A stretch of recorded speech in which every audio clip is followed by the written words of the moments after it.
Today's episode of In Love with the Process is brought to you by our friends over at Fujifilm. Are you in the market for a new camera, right? Are you looking for a sweet still camera? Are you looking for an awesome video camera? Check out Fujifilm's website. The link is in the description of today's episode. The GFX 100, the GFX 102. We love these cameras, large format cameras, shooting beautiful, amazing photographs and amazing video. I don't know if you've seen any of Gina's recent work. If you guys are living in Los Angeles and you're in Times Square, or if you're over near the theaters, she shot the cabaret stuff, which looks really cool. She was sending me videos of like these giant billboards. All that stuff was shot on her Fujifilm GFX 100, right? So if you are thinking about getting your hands on one of these Fujifilm cameras, but you want to, physically get your hands on it before you buy it, and you live out here in Los Angeles, check out Sammy's Camera. We love the one over in Pasadena. It's the place to go to try out these cameras. And then Sammy's has got a great inventory of all these accessories, all the stuff that you never really knew you needed until you show up.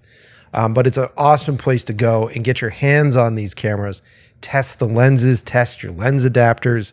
Sammy's Camera. We love the one in Pasadena, but there are multiple outlets out here in Los Angeles. So big shout out, friends, Fujifilm. So if you've been listening to the show for a while, how long have I been doing it now? About 6 years? So if you've been with me since the beginning, you know how obsessed I am with the visual language of cinema. How much I love camera placement, actor blocking, lighting, all the tools that make this format of storytelling more than just words, more than just a performance. Transforms a flat screen into a three-dimensional world. If it's done right, it feels like you can just put your hand in there and disappear into that whole new universe. Visual storytelling is my obsession, is the reason why I've turned my back on a 9-to-5 job. It is what I think about before I go to sleep at night, is what I think about when I wake up. Is the reason why I probably get into multiple arguments with Gina where she's like, what are you thinking about over there? Well, actually, I watched Munich the other day, and I was thinking about how crazy that camera movement was in the street where they incorporated a zoom lens. It was all one take. And she rolls her eyes and goes, are we going to decide what we're ordering for food tonight, or are you going to sit around thinking about your other girlfriend, Steven Spielberg? Well, Gina, today's show is all about my other girlfriend. I'm excited. We're going to get nerdy and talk about Steven Spielberg. We're going to talk about what I love about his blocking, his direction, his stage direction, why I think so many shots that people take for granted are just masterfully done. And it's not just Spielberg. It's his team. It's his crew. It's his key grip. It's his dolly grip, right? It's all these folks that fucking pull us in, that have us hanging on the edge of the cliff as Indy and Short Round look down at this fucking pit of torturous people in Temple of the Doom. It's why we're fucking at the edge of our seat as Indy's trying to get off the back of a horse onto this tank in Last Crusade, right? Munich, gritting and biting our nails as we're trying to figure out whether or not the daughter of the guy that they're trying to assassinate went into that apartment before the bomb maker blows it all up. The stuff that I love in movies is the stuff that isn't spoken.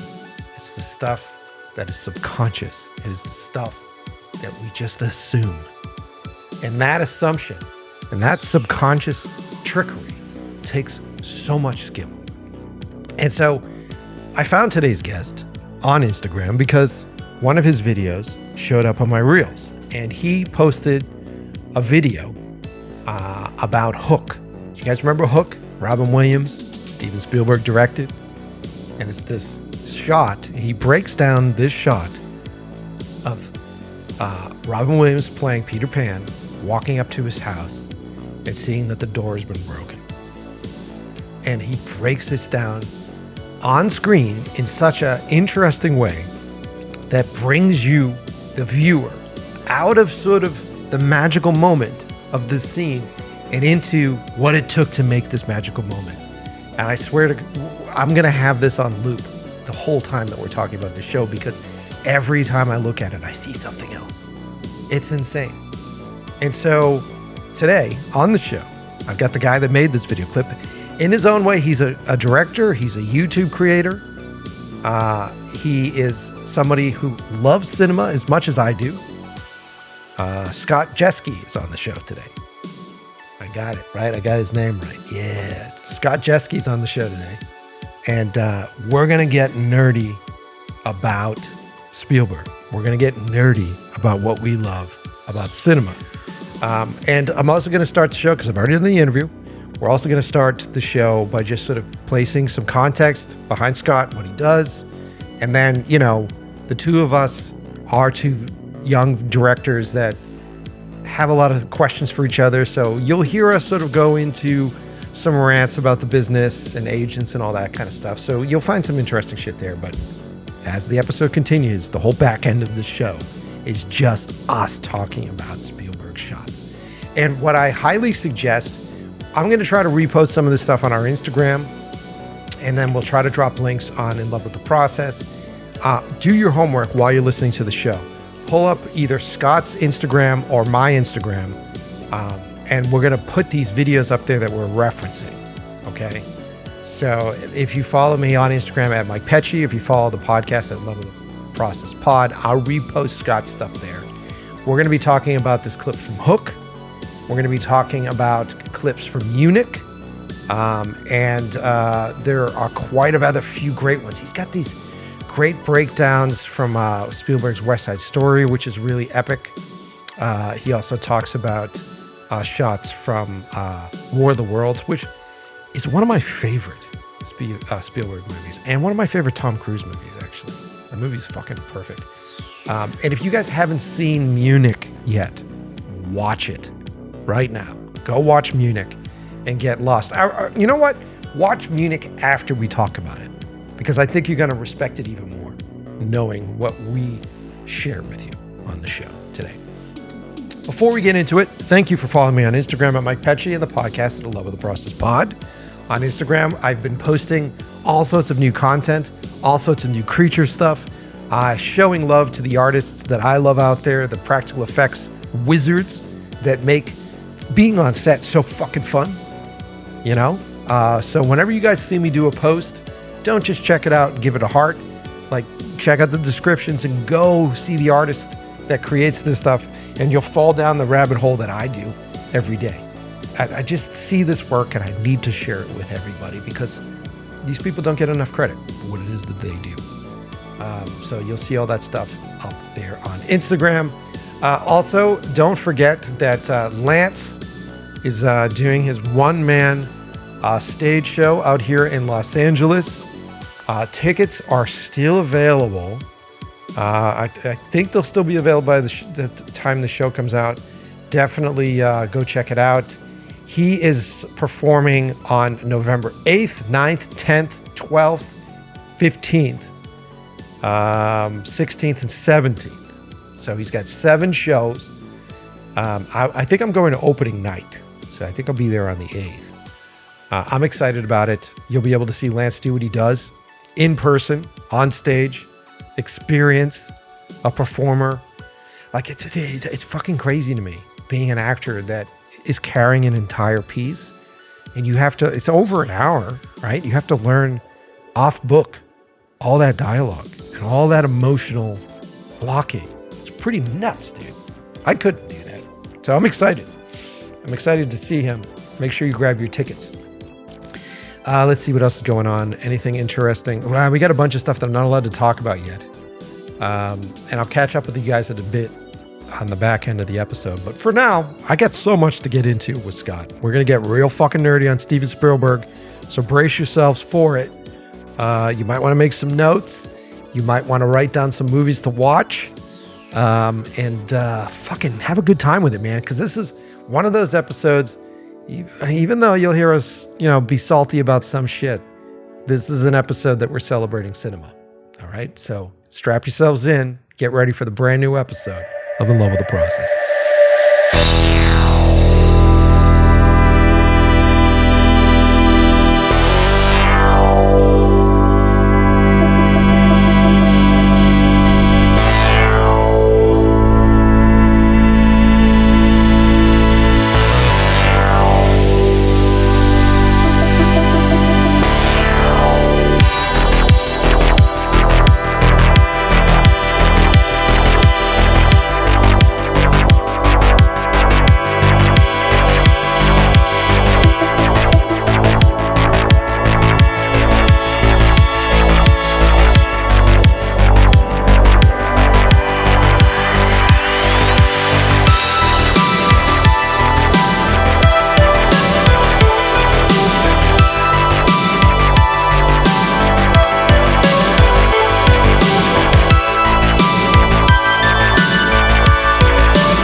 Scott, thanks for being on the show. How are you? Thanks for having me, Mike. I'm doing good. Doing good. I'm pumped to have you on, dude. I mean, full disclosure, I found you on Instagram. I think you showed up in my reels, and your nerdiness when it comes to blocking and camera stuff, especially with your Spielberg stuff, I felt like I found a kindred spirit with what I saw. I love it. I love it. That is encouraging to hear because I have not quite figured out Instagram. I feel like I've figured out some of the other sites like YouTube and a little bit Twitter recently, or X. Oh, wild.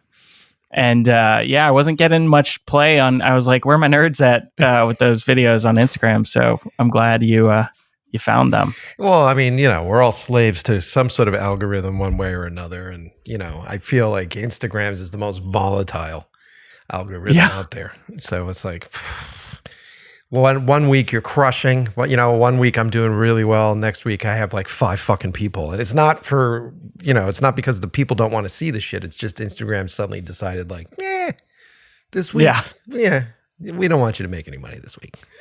I feel like Instagram is constantly changing. I'm always kind of seeing people talk about the algorithm changing on there.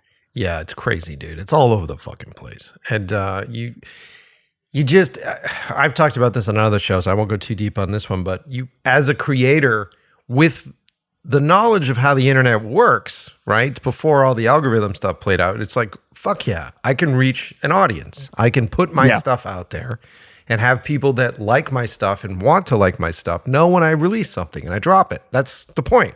So like, hey, cool. When are you releasing something? Bam, I get a notification. Great. It's just, within the past, 2 years, 3 years or whatever, where the gatekeeping has been fucking intense on all these outlets. Yeah. And they keep changing it to where you don't necessarily see the people you want to see. And maybe you click something for the, I don't want to say the wrong reasons, but you click something out of morbid curiosity. Sure. And then suddenly that becomes everything for you. I remember when I first started a YouTube channel, if I posted a video, my subscribers would get emailed that I posted the video, which is just insane to me now. Like, could you imagine having that now? So cool. I mean, that's the point. That's what it's supposed to be there for. Right. Yeah, man. So it's hard to go viral when the platform itself wants to be the most important thing, Yeah, it's tough. Yep. But that's not why we're here today. We're here today because I want to get nerdy about cinema with you, man. And I want to talk about, obviously, the stuff that you're obsessed with, the stuff that I'm obsessed with. But before we get into that, so you also create your own stuff and you also direct your own stuff. How did you get started in this business? I do, yeah. How far do you want me to go back? I mean, as long as it's interesting, go as deep as you want. I mean, like most people, grew up with dad bringing me to Blockbuster. Yeah. I come from a big family of 9 kids. So, Friday movie nights were a huge thing. And I remember my mom telling me about actors and directors, and then I remember Kevin Costner being sort of the first actor director I knew of, and I was like, oh well, I want to do that, like at a really young age. And then eventually I was like, I don't really want to act. And my siblings, we were, until high school, we were homeschooled. So, and we kind of were just awful homeschoolers, and we had a decent sized property, and so we would just go out and make movies all the time. So like, I'm sure you have a similar story, just obsessed with making movies and watching movies as a kid. Went to film school, I say in quotes, at a university in Virginia. Mm-hmm. And after that, I did kind of the corporate grind, did a couple marketing jobs and some government contracting, all doing video. And, the goal there was really, even just fresh out of college, was like, oh, make a living, be able to afford things, pay off school. Yeah. So I can make my feature. And, it's been, 15 years since graduation. So the feature is still not there yet, but then a couple years later, after doing, some marketing jobs and video in that realm and doing short films on the side, keeping the dream alive, my wife and we moved to LA in 2017. Mm-hmm. And the goal there was really, that was when I kind of learned, as you say, about sort of the gatekeeping and how that's where all the relationships are as well, more importantly. Yeah. And without relationships, you can only really get so far. I learned a lot about agents and managers at the time. And so my singular goal was I need to get repped. Yeah. And I thought when I came out there that I was way more set than I was. I was like, I've got a proof of concept short film. I have my first feature script. Yeah.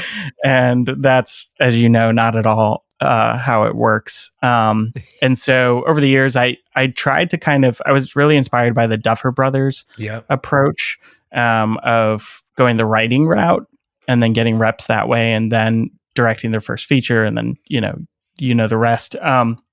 And so I was like, oh, well, maybe I'll get in through a literary manager. So I really, during my time in LA, focused on screenwriting, and I would do little shorts when I could. And I did a few shorts while I was there, but just writing script after script, doing all the contests and placing highly in a bunch of them. And then a couple of my shorts were, on some cool publications like IO9 and that's cool. Yeah. Film Shortage and all those first showing, and really just trying to get eyes on either scripts or short films however I could. And ironically, I did not get reps while I was in LA. And when I left LA, really just because my family was growing and it, as you know, LA is so expensive. Yeah. I signed with a manager 2 weeks after moving, which was just super ironic. But I got really inspired, and I'm really curious to talk to you more about this, of just the state of the industry and get your feel for the lay of the land in LA now. I got really inspired by that idea of the cavalry isn't coming. And even if I had reps sooner, the more I know, it's sort of no one's going to let you do the thing until you do the thing. So I got inspired with that idea of okay, it's just time to make this happen. Yeah. It's tough, dude. You still there? Yeah. Okay, great. I thought I lost you. Yeah. I mean, it's interesting, right? Because, I was pretty much in the same boat because I'm originally from Boston, and that's where I created all my stuff and did all my shorts and all that stuff, was back at home. Yeah. And, I was convinced that all it takes is to get management. If I get an agent, if I get management, the world changes. Everything changes. Yep. Because you think that I wasn't dumb. I knew that there was a sense of gatekeeping, and I knew that it was like a boys club and you had to get access to the boys club, and I figured that was the move. I figured that the person holding the keys to the gate were agents and management. And so then you go in there and you get into the club. Yeah, I learned a lot. I learned a lot from that. I ended up getting repped when I moved out here, and I did get agent and then ended up with management as well. And just because you have those guys, it doesn't really do anything. And you come to understand that for some people that work in that business, they're just out there looking for lottery tickets. Right? Yeah. Right? Yeah. So the guys picked me up from my short film. My old management team now, they picked me up for my short film because they also repped David Sandberg. And because they were able to get lights out, they're on the hunt. And this was at a period of time where they were on the hunt for that. So they picked me up thinking that was going to be the same route for me. And I just came in like a snail hair too late. in that game. And Yeah. so then once that didn't work for their plan, they were kind of like, well, you know, let's see what you do. And you're just like, well, what the fuck are you guys doing? You know, and then it's like, well, you know, keep doing things. And then you start sending things in and they're like, well, that one's not hitting. So, you know, move on. And you're like, but no. Yeah. What else do you got? That's like, what else you got? What else you got? Yeah, fuck you, dude. I don't have a warehouse full of this shit. Like, if it's meaningful, years into that thing. Yeah, dude. If it's meaningful in any way. So I think the long and short of it is that to where I am now, which I'm happier I am at where I'm at now, it took me time to sort of figure out, like, all right, these guys, essentially, they just make phone calls. That's basically what it is. They make phone calls. They have a reputation. They have their back. They have their backing for that reputation. But that's all they do. And so I need to be creating my own content. I need to be building my own stuff because they're not going to do it with me. You know what I mean? And so I came to sort of the same conclusion. Yeah, there's kind of that, it seems like, heat-seeking missile aspect to, I mean, most of the industry, really, where it's like they will hone in on the heat, as it were. Mm-hmm. And it's kind of like only you can make that. And what was interesting when I was in LA was I came across this a lot where people sort of had this delusion of like, well, I know how talented I am and someone just needs to give me a chance. And it's like, it does make sense from the industry perspective of like, why would I give you a chance if I have no idea what you can do? Yeah. But there is a point at which it's like, okay, I've shown what I can do. But I don't know. It's like, I think that goes so high up the ladder too, because like a lot of directors that, you know, are probably both you and I's heroes, a little bit kind of face the same issue where it's like, I don't think anyone's giving permission for anything anymore. I don't know. It's a whole different world, right? And it's not like, you know, it's not like back in the Hitchcock days where you sign a contract and you're under contract and you're just banging out films for Universal or whatever the company is. Like that's long gone. And then it isn't, you know, we live in a time period right now where streamers are taking more credit for things than the actual filmmakers are, which doesn't give filmmakers any power. So even though you're someone that has done all this really great successful stuff, the fans aren't clamoring for your name. The fans aren't like, when's Tarantino's next movie? When's Robert Rodriguez's next movie? It's because those guys came up at a time period where it was all about the name, and the name was the draw, the name was the value. And so we're in a weird spot right now. You feel it shifting, like it's gonna come back, I think, to a certain extent, because I think audiences are just exhausted with, you know, their queue that doesn't mean anything.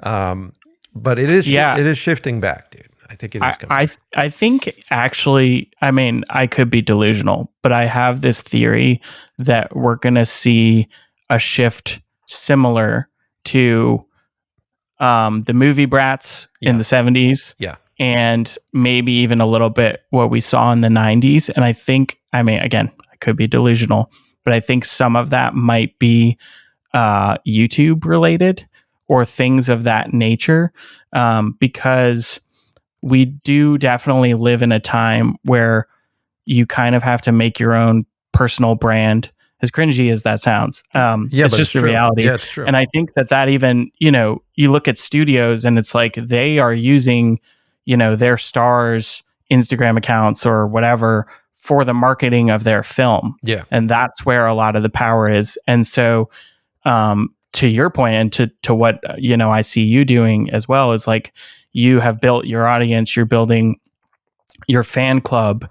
And that is definitely, I think, a leverage point to where even if you have to create something independently, there are going to be people who are going to show up. And I think that, you know, Hollywood, in air quotes, does notice that. Yeah, to a certain extent. Because I think they're in a little bit of a scramble right now, too. And I saw that YouTube, and I think it was Tubi, are now like the top streaming sites above Netflix even only recently, like in the past couple months. So I don't know. There's something interesting going on for indie filmmakers. I think it's hard to know exactly what to latch onto there. Yeah, I mean,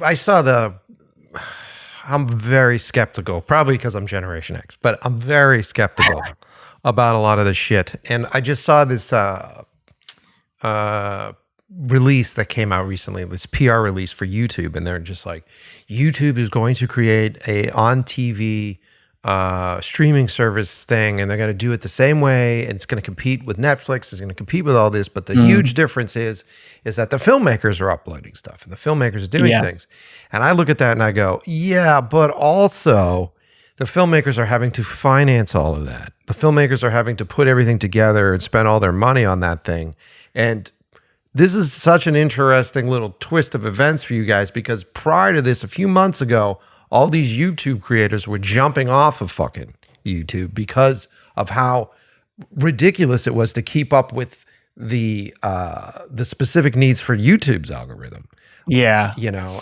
And so it's like, sure, but you're going to still make all the fucking money on this thing. And how much are you actually going to pay the creators for how much time and energy goes into this thing? And how does that make that better than actually getting paid by a studio or being paid to make something? Because at least you're getting paid to make something. Like, yeah, I don't know, man. I am curious if that financial model would change in some way, to your point about like the self-financing. Like, how far would that go? If it does become more of a Netflix model, is there financing from YouTube? Because right now, kind of the thing that everyone's a little bit figuring out in the filmmaking space on YouTube is using sponsorships to essentially fund narrative projects, and then doing sort of behind the scenes documentary stuff. And part of that is that the algorithm is changing to favor long form, more nitty gritty, less Mr. Beastie stuff. And so people are watching on their TVs more. And so people are gravitating a little bit more toward that long form, like, hey, let's just chill here and like learn something and spend time with you. So that is, you know, there are sponsors who are funding that BTS, but even that is like, I don't know. The sponsorship thing, I've only dipped my toes into, but it is a little bit weird because it's like, who's giving me money? Like, yeah, it depends. What country is this? I've done it a few times, and like I partner up with companies that I know. And that's kind of, you have to really be specific about it and go like, all right, I get it. I know where this is coming from. It's useful if you like, but once again, it's just having relationships. You just see them as investors at that point. It's having relationships with people that believe in your work and believe in your stuff. And that always is what it comes down to. People like the sales pitch initially is like, hey, I can do some behind the scenes stuff. Half these companies like, I don't give a shit about that. Like they're more interested in attaching themselves to you as an artist, right? Totally, because they know the value in that. So like the value in being able to like post on their website, like this is the guy that I work with, this is the people that we do. We were here, we were part of this, we made this thing. That's the value for them more than like behind. And that's where I think your brand is valuable to your personal brand is valuable too. Yeah. It's interesting. Well, you've been doing the YouTube thing for a while now. Do you make good cash doing the YouTube thing, or to peel the fucking curtain back and ask? Yeah, I'm here trying to get you on YouTube, Mike. I mean, maybe it's pretty fun. I have been doing it a long time with some ebbs and flows. I sort of had like an early start of doing these real cheesy music videos that went viral, just like this was like when I was in college. And then that gave me like a decent subscriber base.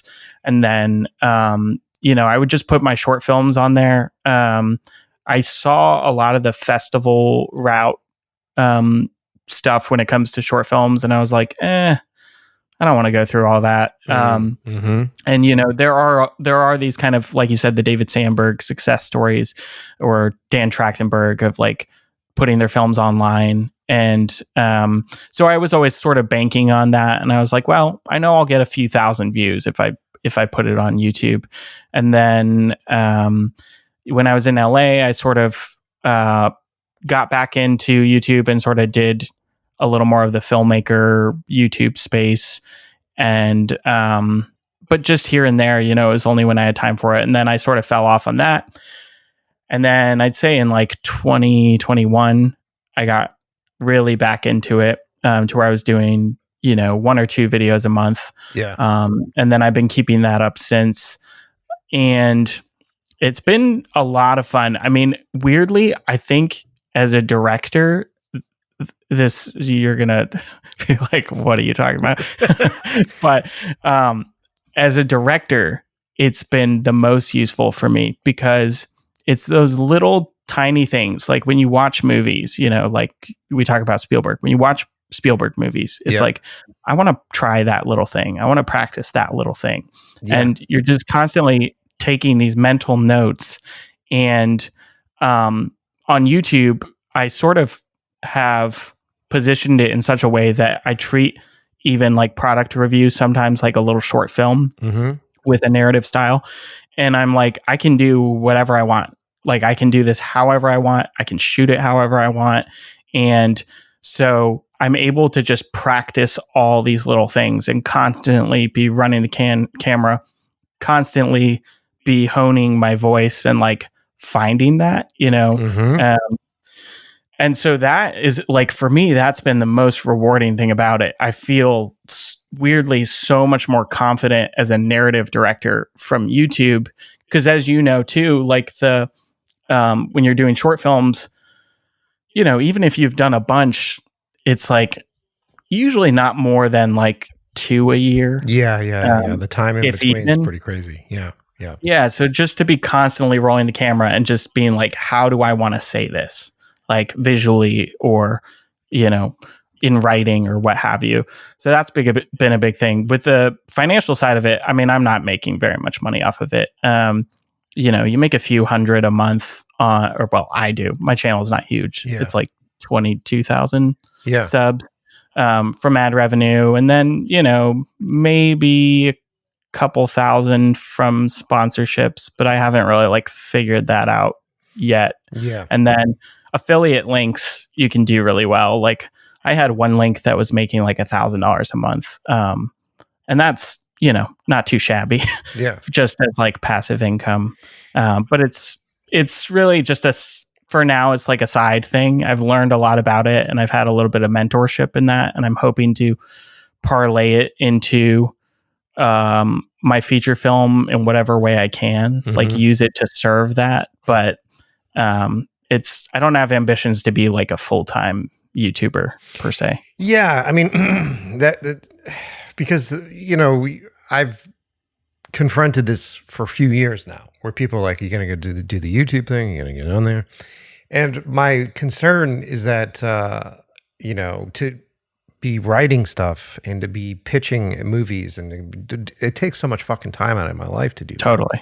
And so the idea of just being a fucking slave to this YouTube algorithm and then, to hear that, you're making a few $100 on their shit, you're just like, get the fuck out of here, man. Like it's, you've got, like 21,000 subscribers on your, that's 21,000 people. When's the last time you were sitting in a fucking room with 21,000 people? That's a great show. If you're a band and you're putting that on, that's a great show, dude. Totally. And so to just be chasing this thing, you feel like you're just being abused by a larger system where you're just like, fuck, man. And so that's why I haven't made the jump. Honestly, that's why I haven't released most of my shorts on YouTube. Like most of my stuff, I've done better with my short, having people have to write to me and send me their 3 favorite horror movies. More people have seen that than me dumping it onto the C algorithm and having it get lost somewhere. And then, and then, and you've got that. I mean, I'm sure you're building up a crazy email list. That's pretty amazing because then you can directly read, because the subscribers on YouTube, even that is like pretty fickle, where it's like people might have subscribed because of one video 10 years ago. Yeah. Or, I mean, typically I think the audience reach out of your subscribers is like, I think it's like 10% is like you're doing decent if your video in the first like 2 days reaches 10%. Yeah. And it's like, wait, what? Yeah. Which it makes sense. I mean, I don't watch every video of a channel I'm subscribed to, but No. yeah, it's a weird thing. Oh, sorry. No, go ahead. No, yeah. I agree with you, man. I agree with you on all that. It's just, I don't know. And so then you find yourself going like, and I think it's really good that you're finding the value in it for yourself as a storyteller. That's great. And as we transition this conversation into what I want to talk about, we'll understand that more. But yeah, man, it could be a fucking grind. And I spent so many years directing commercials and doing music videos and just grinding and grinding and grinding and trying to make just rent and make enough cash. And I found that me doing this show is actually the best version of all of that, where it's just awesome. like very low footprint. We can bang out an episode and have it released in a few hours. Like it's the perfect level of engagement with all the fans and the listeners. But then it still opens me up to do, spend 3 fucking weeks building a director's treatment that they're on my ass about, that has to go out the door, that I don't get paid for any of that. Yeah. And that's the stuff that I'm spending all the time working on, is that, And finding that time is like insane. I've been writing my latest feature, or I was writing it over the past 2 years. And when I lived in LA, my best feature script I wrote was like 3 weeks. It took me to write it. Wow. And some of them, would take 4 months or whatever. This one took 2 years, and I was writing it with my brother, and just finding the time on top, because it's like you have your day job, and then you have something like YouTube or the podcast, and then it's like making the thing that you actually want to make move forward, making that needle move forward. And each one of those tracks is like a full-time job. I think that's so often the scary thing is that these sort of side tracks, it's like in an ideal world, it's like, how does this serve the dream? Yeah. But you don't always know, Well, it's crazy, right? Because then it becomes this sort of like, it becomes its own thing without you knowing it does. And so I use Mark Maron as a great reference in his podcast, WTF. And when Mark got into podcasting, his career was kind of at its end. He couldn't get booked on anything. He couldn't get out there. And he happened to have taken a radio gig years prior for Air America. And he met his producer, Brandon, who, for you listening to the show, I've had Brandon on the podcast. You guys should go check it out. So they had a relationship together, and this was when podcasting was kind of coming together one way or another. And they really liked doing radio together, and they said, hey, let's do this podcast thing. And he jumped into it. And fast forward, that podcast ended up opening all these doors for him because he was heard by audiences and fans. And then, he was able to promote his shows. And then he was able to get people, he got the fucking president of the United States to show up to his fucking garage. And, right. And so like that made his career what it was. And I always looked at that and went, wow, that's really fucking cool. That's a smart idea.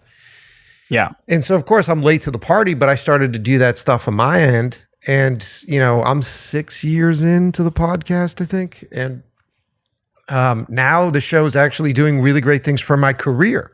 I actually have more access through the podcast than I do through my agents and management. I believe that. Which is hysterical. Like that, like there were points where my manager would call me up and go like, why is the Rocks people calling us about you? And I go, I don't know. What did you send them? Yeah. They're like, well, we didn't send them anything. Get the fuck out of here. You never know who's listening. That's the crazy thing about some. It's so hard because it's like, to your point, when you're doing the extra online thing, you often feel like you're spinning your wheels, but then it's like sometimes you see, wait, this person followed me or this person's listening, and like I don't know totally how much value there is in that always, but I think sometimes there definitely is, where it's like you're getting targeted eyeballs or ears on your thing. And ultimately it's like, again, if somebody, if the right person is a fan, that's a great thing, you know? All right, gang, it's time to take a hot second and thank the sponsors of our show. And I want to talk to you about the kind of stuff that I'm using. And while we're talking on this episode about the visual language and about the tools and the team and the talent that it takes to pull off a lot of these shots that we're admiring, these Spielberg shots, you got to remember that it's all about having the right tool for the right job. There are a lot of tools out there. There's a lot of options for you. And so I'll tell you what I've been using lately, and maybe it works for you. Supporting us are our friends over at Blackmagic Design, blackmagicdesign.com. They are about to release their new Blackmagic Pixel system. They have a monitor for it that's up right now. The Blackmagic Pixel 6K advanced digital film camera with a full-frame 6K sensor in EF, PL, or L mount models. Oh, fuck yeah, PL mount. And it shoots Blackmagic RAW. I've been really enjoying the Blackmagic RAW format. I've been cutting a piece that I shot on it, and it's pretty rad. Let's see what else is going on over here. It looks like they're introducing DaVinci Resolve 19, adds new AI tools and over 100 upgrades, including IntelliTrack AI. That must be for tracking stuff, because their tracking has always been amazing in Resolve. But I'm curious what this new one is. Hold on. The demon in me.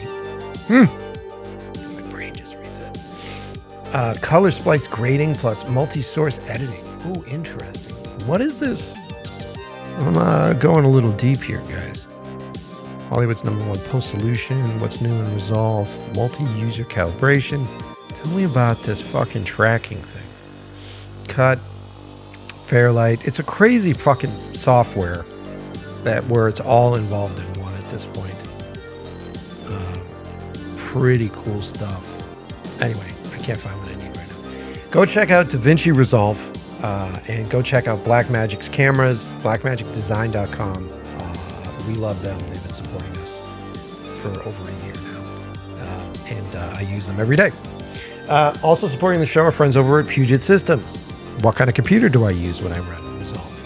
I am on my Puget Systems. I've been using this computer for multiple years now, and it runs fucking sweet. I'm in the process of doing my cut. Josh is sitting next to me. You saw my timeline for the new edit. You called it chaos. Yeah. Multiple tracks, full reds, and it's the way I like to work. If you're going to build yourself a new edit machine, go check out the guys at Puget Systems, man. Build yourself a PC. It's going to make your life easier. That's all I'm saying. Also supporting the show are friends over at Fujifilm. Like I said at the top of the episode, we love Fujifilm. We love the filmmakers of Fujifilm. We love the fact that Fujifilm supports filmmakers. Thank you, Fuji and Victor, for making our show possible. If you are looking for a pretty sweet, maybe you're looking for something to take photos that isn't your phone, right? And you just want to go on vacation. Maybe you want to do some street photography. The options that Fujifilm has for you. What is this? The XS20. Explore the unseen world with the XS20. What do we got going on here? Compact, lightweight. The XS20 won't take up much room in your bag. It's a small footprint with a big impact. Be ready to share your story with the world. High capacity battery. Wow, so it's got a long running battery for it. Let's see. High quality image. Fuck yeah, man. Yeah. So, and here's what I love about Fujifilm. Their film simulation modes. I love their film simulation modes. Go right now to the website and check it out. Like the internal color grading that you can get on I love that external one, by the way.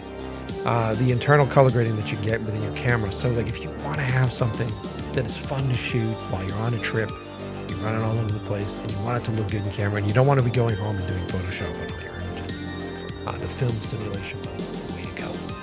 Lots of fucking cool stuff, man, over at Fujifilm. Check it out, link in the bio. Both cameras, whether it's Fuji or if it's Blackmagic, oftentimes you've got other lenses that you want to work with. Like when I was using the Blackmagic for this new project, that was a L mount. It was a Leica mount on that. And I had to get PL mounts on it, LPL mounts on it. So I went and talked to the folks at PhotoDiox. PhotoDiox, go to photodioxpro.com. There you can get lens adapters for pretty much any lens to fit any body you need, right? So that means if you decide that you're going to jump ship and buy a new Fujifilm camera, and you used to be a Nikon user and you have a ton of really great Nikon glass, all it would take is like maybe $100, $120 adapter, and you could use all that glass in your new camera. It's crazy, dude. It's crazy, dude. Right? And also see how your lenses change when you're on a large format camera like the GFX 100. It's nuts. PhotoDiox is the place to go for your lens adapter needs. And out of everything that we promote on this show, as far as our sponsor is concerned, and I know sometimes it can get kind of pricey, lens adapters aren't. And it's something that will literally change the look of your image. Like if you're running around right now with like a Sony unit, if you're running around with a Blackmagic camera, if you're running around with an old school Canon camera, and you want to shoot with some cinema lenses, go get the PL mount. Then go down and talk with your favorite rental house. And just be like, hey, can I get those Pancheros off the shelf? I just want to see what some photos look like through that. Do you guys have the glass that they shot Dune with? It'd be awesome to see what photos would look like through my camera with that. And if you're in California, right? If you're in Los Angeles and you want to go check out some amazing lenses, our friends over at Freestyle Cinema Lenses have some of the best in the business. Right now, they've got lenses that have been used on all these different fucking movies that we love. I'm going through the website right now. We use the Canon rangefinders for the new project, and dude, beautiful, absolutely gorgeous. We also use some of the Iron Glass MK2 vintage Soviet primes. Super cool lenses. They have the Clavius. Can I pronounce that right? Clavius? How do you pronounce that? Clavius. Yeah, what a loser. They have the Clavius primes. Those things are gorgeous. It's all up there on Freestyle Cinema Rentals.com. Check them out. Go bring your camera, man. Bring your Fuji and a lens adapter and play around, man. Great guys. All the way around. Tools that I love to use to make my stuff look cool. That's the end of the day, right? Just trying to make stuff look cool, right? Tell the story, fit the emotion, and look cool.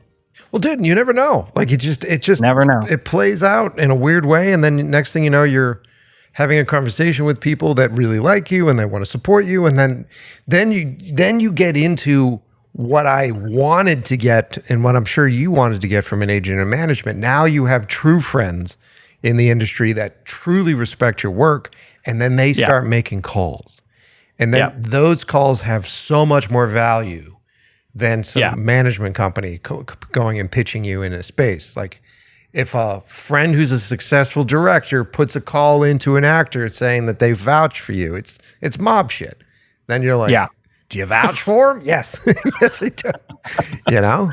And then next thing you know, the wheel's moving. And there are all these weird, and those of you listening, don't go out and start a fucking podcast because you think that's going to make it what it is, because it's constantly changing. These days you can have a fucking TikTok account, or you can have some sort of bullshit that people put their eyes on all the time that'll get you up there. So it isn't, don't follow what I did, because what I did, I started 6 years ago, and that's ancient history according to how fast shit upgrades. But anyway, definitely don't follow what I do. Anyway, well, let's shift gears. And let's talk about why I wanted to have you on the show. It's like, I love how nerdy you get for Spielberg's blocking and camera moves. And look, I think he's the fucking master when it comes to blocking. I think he's there. I don't think there is a director better than him when it comes to that sort of thing.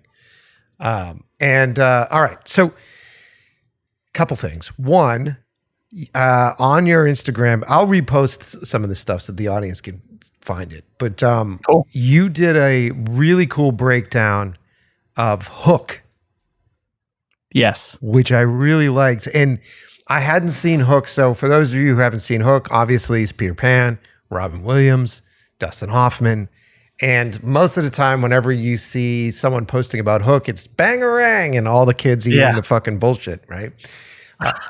But you post this simple scene of Robin Williams showing up to his house and it's been broken into, and it's a perfect example of how Spielberg blocks in this. Yes. So, yes. Why was this scene the one that spoke to you? So I have Spielberg on a steady rotation, probably much to my wife's chagrin. And it's I love Spielberg like so much. I think it's always a little frustrating if people are like, well, who's your favorite director? It's like, it feels trite to say Steven Spielberg, but I think for all the reasons you're saying, it's like, why wouldn't it be Steven Spielberg? Because, you know, he makes these like whimsical, iconic children's movies like E.T. or Hook. But then when you think about like, oh, well, you know, he's not Denis Villeneuve. He's not doing these like gritty, whatever. And then you look at Munich and it's like, that movie's as gritty as it gets. Dude. Or Saving Private Ryan. And he just has this amazing ability to balance whatever is needed for that story, whether it's whimsy and grit, with also just this movie magic. Like, and it's a little bit ineffable what that is. I think there's a lot of elements, you know, maybe a lot of it is John Williams, but I think the blocking, like you said, I think part of why it feels like movie magic, and some of it is also, you know, the cinematographers he chooses, whether it's, you know, Dean Cundy or Janusz Kaminski, they still do that classic movie lighting. Yeah. You know, they're not doing this modern, you know, lit by a light bulb thing. It's always still kind of 3-point lighting, heavy backlighting.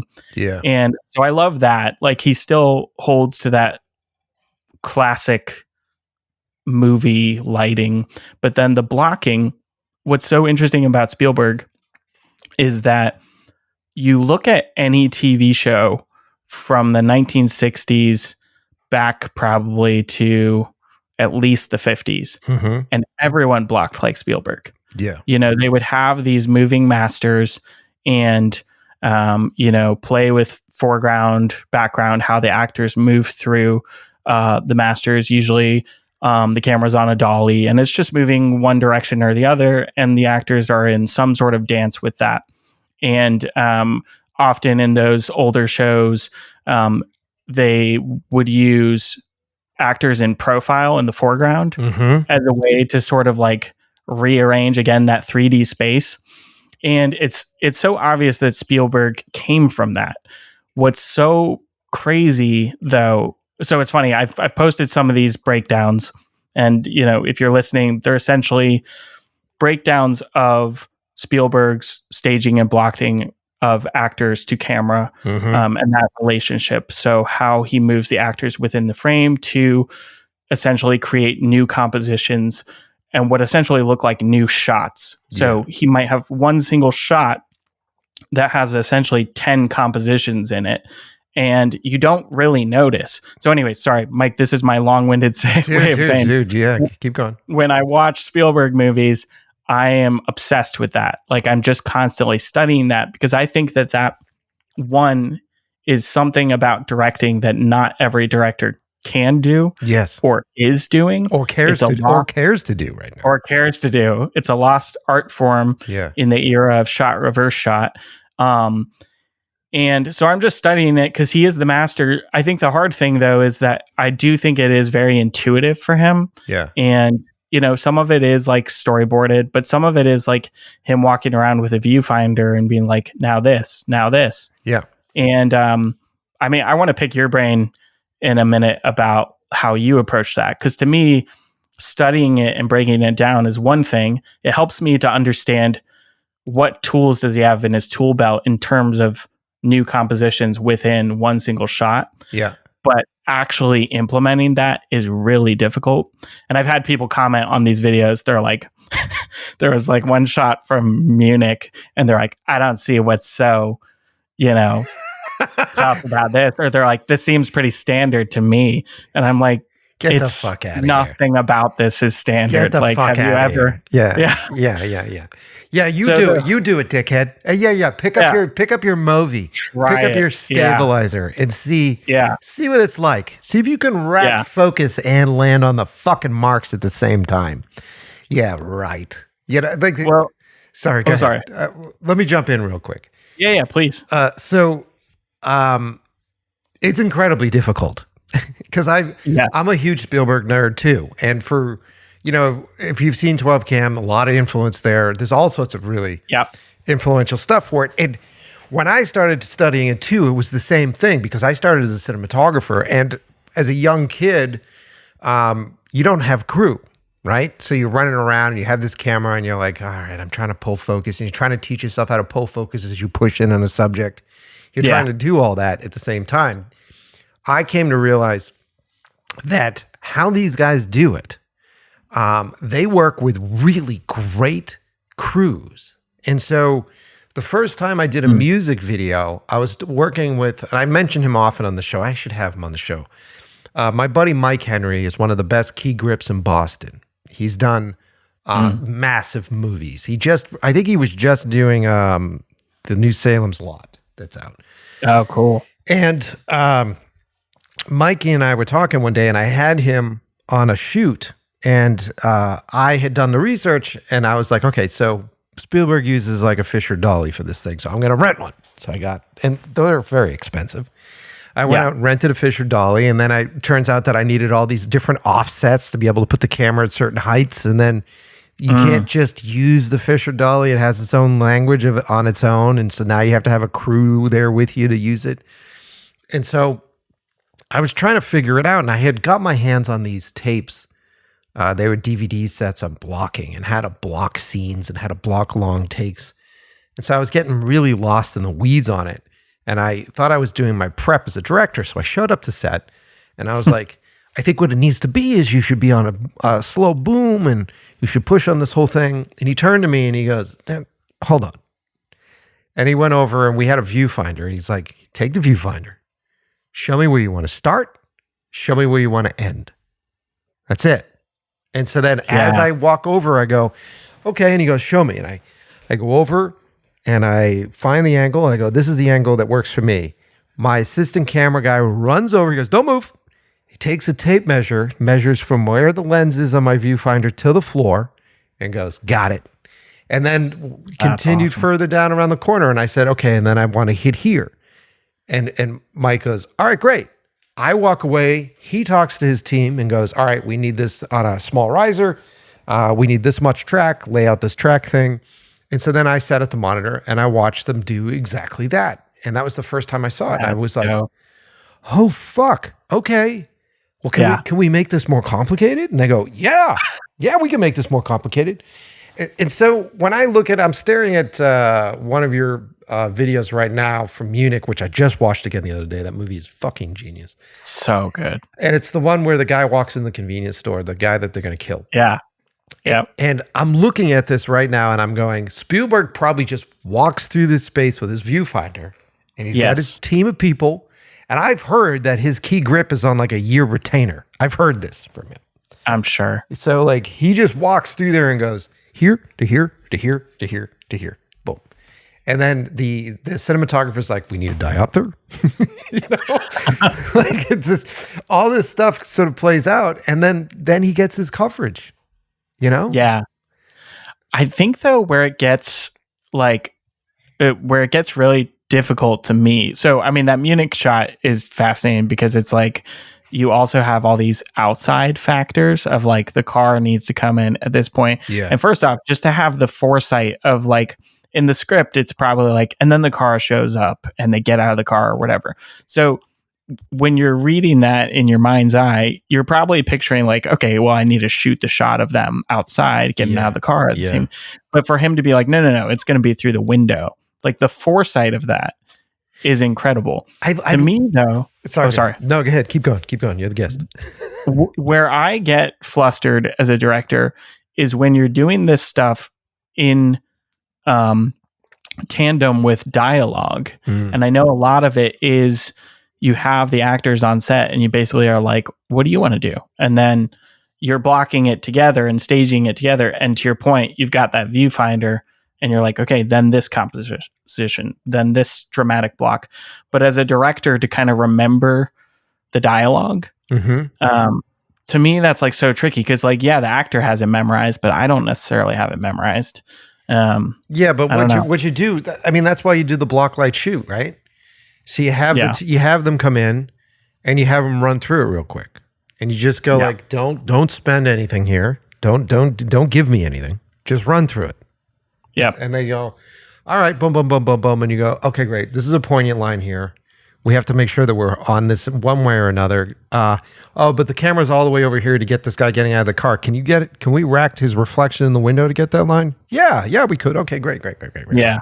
I think that's what the game is. And I'm not going to say that it's easy. This motherfucker's been doing it since he was a kid, running around in like airplane fields with his buddies and making World War II movies. You know what I mean? Yeah. Like this guy has got it in his DNA. But I think that the thing that we have to remember, and I'm very happy saying this out loud, especially at the current state of the industry and AI and everything else. Yeah. It isn't Spielberg that makes this shot so fucking good. It's all the people around him that make this shot so fucking good. And he's an innovator and he thinks this way. He's a genius because he thinks this way. But if you were just like, hey, Steven, here's all the gear you need, go in there and make it by yourself, he wouldn't be able to do it the same way. He'd probably handheld it and probably run around with an iPhone and infinite focus and trying to find that stuff. He couldn't do this precision without a team of at least 5 to 10 people to do it. You know? But I think what's so creative with him is that because, you know, I had mentioned like a lot of these 60s shows would do this, but I think he does it better than anyone. And, you know, like Michael Curtiz was famously great at this. I think Spielberg does it better than anyone. And I think what's, to me, very impressive, Spielberg often talks about how, like, he's like, you know, and this sounds like I'm making him sound petty. That's not my intention. But he'll talk about how, like, everyone talks about Wes Anderson's compositions and how amazing they are. And he's like, I also put a lot of, like, time and thought into my compositions. And, like, if you watch, you know, the opening scene of Close Encounters when they're all in the desert, a lot of these sort of group scenes, the way it's not even necessarily about the camera movement blocking, it's the way in which he's staging the actors in one shot to create this very nicely composed shape of the actors. You know, highs to lows. And then you cut to the next shot and it's the same actors and they're again in a very nicely composed shape. And like, I don't know how much of that is like, okay, now you shift over a little bit here. I think there is a lot of that. Sure. But to be planning multiple compositions of the same thing and knowing how to create these beautiful compositions from multiple angles, that is pretty amazing. Yeah, dude. I love that. I mean, that's the language that I love so much, is that. And like, you know, if you listen to the history on how he made Raiders of the Lost Ark, right? Like, he storyboarded that movie completely because apparently when he did 1951, before that, he went how many days over? And he didn't want to go over for his friend George Lucas, who was producing this. So he was just fucking like crazy about how he boarded everything and put everything together. Yeah. So he does have that too. He's not just the guy that shows up on set and goes, okay, let's see what we're going to do. There's an extreme amount of prep. And I think in that prep, especially if you're storyboarding, that's when you start to get those compositions of like, here's the shape of how these people look, because you have the time to sketch that out. You know what I mean? You're a big storyboarder, right? Yeah, I do. I do a lot of boarding. Yeah. And I board more. I'm also from the Ridley Scott school. where Yeah. Ridley, let's just say, I'm not allowed to say anything on air, but let's say I might have been in the room with him the other day. and you know, he was talking about how he made this recent movie that he made. I'm being very cryptic. Recent movie that he made, and he goes, I shot this epic film in 48 fucking days. And and you're just like, holy shit. What? 48 days. He goes, 48 days. And he goes, if anybody complains about not having enough time in a schedule, you know, he points at the screen and you go, wow. You know, and it's because he boards. It's because he goes through the process of figuring all that stuff out. So there's so much wasted time on set. And if you have storyboards, then you have people that are 5 shots ahead of you that are consistently like, oh, fuck. You know, mid-afternoon, we're going to need, you know, all those green suits off the fucking wardrobe truck. Can we get those off the wardrobe truck now? How about we do that now? You know what I mean? Yeah.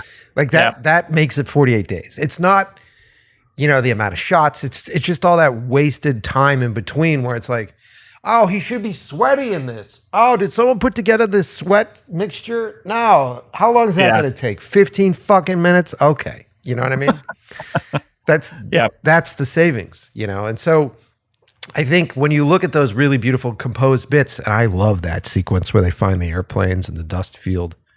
It's crazy. It's genius, dude. There's that one dolly track that runs in the middle of the field. Yep. And they just block as they run from airplane to airplane, and it becomes this close-up of the airplane, and the guy steps into it. Then it becomes a 2-shot of them looking at the airplane in the distance, and they run up close to the camera again. The genius of just laying down one track of dolly and having the actors go 180 degrees on both sides of it, and how that changes everything on screen. That's Spielberg to me. Well, it's a bit like, I mean, the thing to me that I can really appreciate is, you know, if you show up to a family event and they're like, hey, bring your camera. And then they're like, take the family photo. And even just, I mean, I do actually have a lot of respect for wedding photographers for group photos. Oh, yeah. Because it's kind of the same thing. And there's a part of me that's like, Spielberg is basically doing like wedding group photos in sequences like that, shot to shot to shot to shot, and having some sort of continuity, but also new shapes. And yeah, dude, it's not easy. It's not easy. It's not easy at all. And I think what it is you end up developing a language. And this is what I try to do when I do my stuff now is I try to develop a language ahead of time. And there are certain rules, and quite often I'll like co-opt rules from other filmmakers as like, you know, the rough outline to what the language is going to be. So, yeah, you know, when we were doing 12 cam, I was fascinated with this fact that Spielberg delivers exposition when characters are just moving from, what was it, left to right on screen. Yeah. And it's like this sort of dolly sort of thing. And I was like, yeah, okay, cool. How about we use that as a rule? And we'll start there as a rule. And, you know, I want to get into, you just need time. I want to get into a bit where I could do what he's doing here with Munich. I'm looking at another one of these shots where it's, what's his name? Great actor in the phone booth, camera pulls out, car pulls over, go up to the apartment. Like, it's a beautiful zoom lens that they're doing this with. And it's kind of a simple shot. You know, like it's not, this is the shot everyone was like, same straightforward to me. It's not at all simple in its execution, but in terms of, I don't think the camera moves other than dolly and zoom, or not dolly, pan and zoom. I think it's just, I'm looking at it right now. So they pan out and then they do the tilt and catch the car. That's as a camera operator, that's the crazy part of that move. Yes. Where you're doing, but there's no dolly. No, there's no dolly, dude. It's just locked. It's all locked. Yeah. Yeah. It's fucking nuts, man. That's his mastery of like, you know, that Z axis, which you very much see in that shot from Hook. And there's an interview where he was asked about, he was doing Tintin and sort of adapting to 3D and how he's sort of been in that world a little more recently with some of his motion capture movies. And he was like, you know, I've always kind of thought of myself as a 3D filmmaker because he uses that Z axis so much. And like that shot from Hook, it's obviously very different, and there is some dollying in there that makes it a little more complex.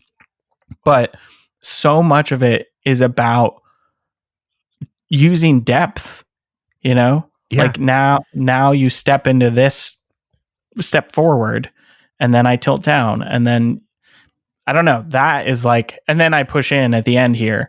I don't know. Well, hold on. Yes. And also, I'm still kind of triggered by people giving you shit for the shot, because now I want to take a hot second and fucking break it down a bit here. So I'm definitely going to link this video so that you guys can see what we're doing as I break this video down, because I'm going to break it down right. so let's ignore the camera movement, right? And let's just talk about what the fuck is going on for blocking and what is happening on screen here. And when you look at the start of this piece, and it's the actor in a phone booth, and he's in a what seems to be a wide shot, you've got how many fucking extras that are all timed walking down the street at the perfect time? You have a bus that is driving behind him at the perfect time to add depth to, and not just depth, but anxiety, because you're at a long lens, and the way that those colors are streaming behind that actor in the phone booth, it's doing Kurosawa. The same thing that Kurosawa would do with a guy on a horse in a fucking flame or flapping flag behind him. That bus is doing that. Then you have this other vehicle that's just adding texture, driving in the foreground. Those are fucking timed perfectly. Yeah. Right? So then you zoom out, you've got this interesting looking fucking dude with a 70s mustache sitting at this fucking diner table having a conversation. He's not blowing the fucking take, right? So then you continue to come out. The waiter walks into frame. So as the camera zooms out, you're not just zooming out to a wide shot. Every bit of this zoom is introducing some new character. And we're in a suspense scene. The lady in blue, too. Yes. So we're like, which one of these people is going to be directly involved with this thing? Zooms out. Then, once again, we're going to talk about the ability of the camera operator to catch this vehicle. And as the vehicle passes with our bomb maker, who's leaning out the window to get the right amount of fucking light. Yes. You know what I'm saying? Yep. The car drives by. Looking at something too. Right. Driving our interest in a direction. Car goes and parks.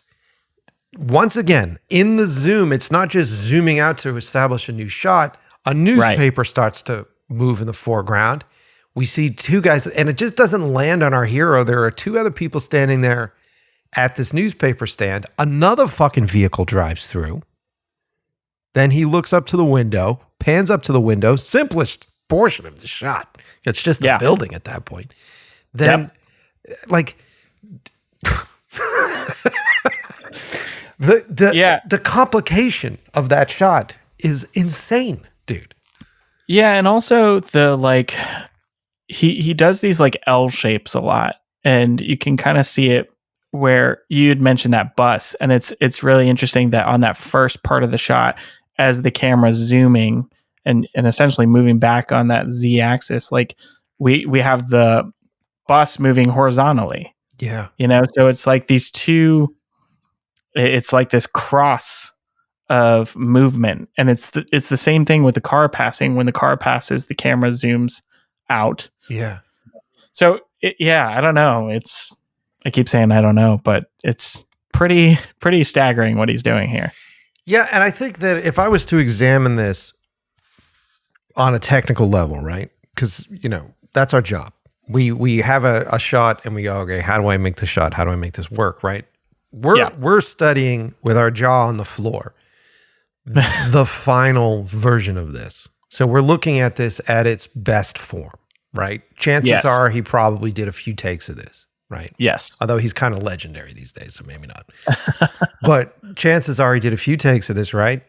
And they did a couple rehearsals, right? And they probably, his whole assistant director team was rehearsing the background before he even got to the fucking monitor.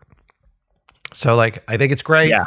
Get the bus to do this. And, dude, someone's sitting in a vehicle somewhere. So someone's going through walkie-talkie going, okay, cue the bus, cue the bus, cue the car. Cue the car, cue the waiter, cue the waiter. Yeah. right?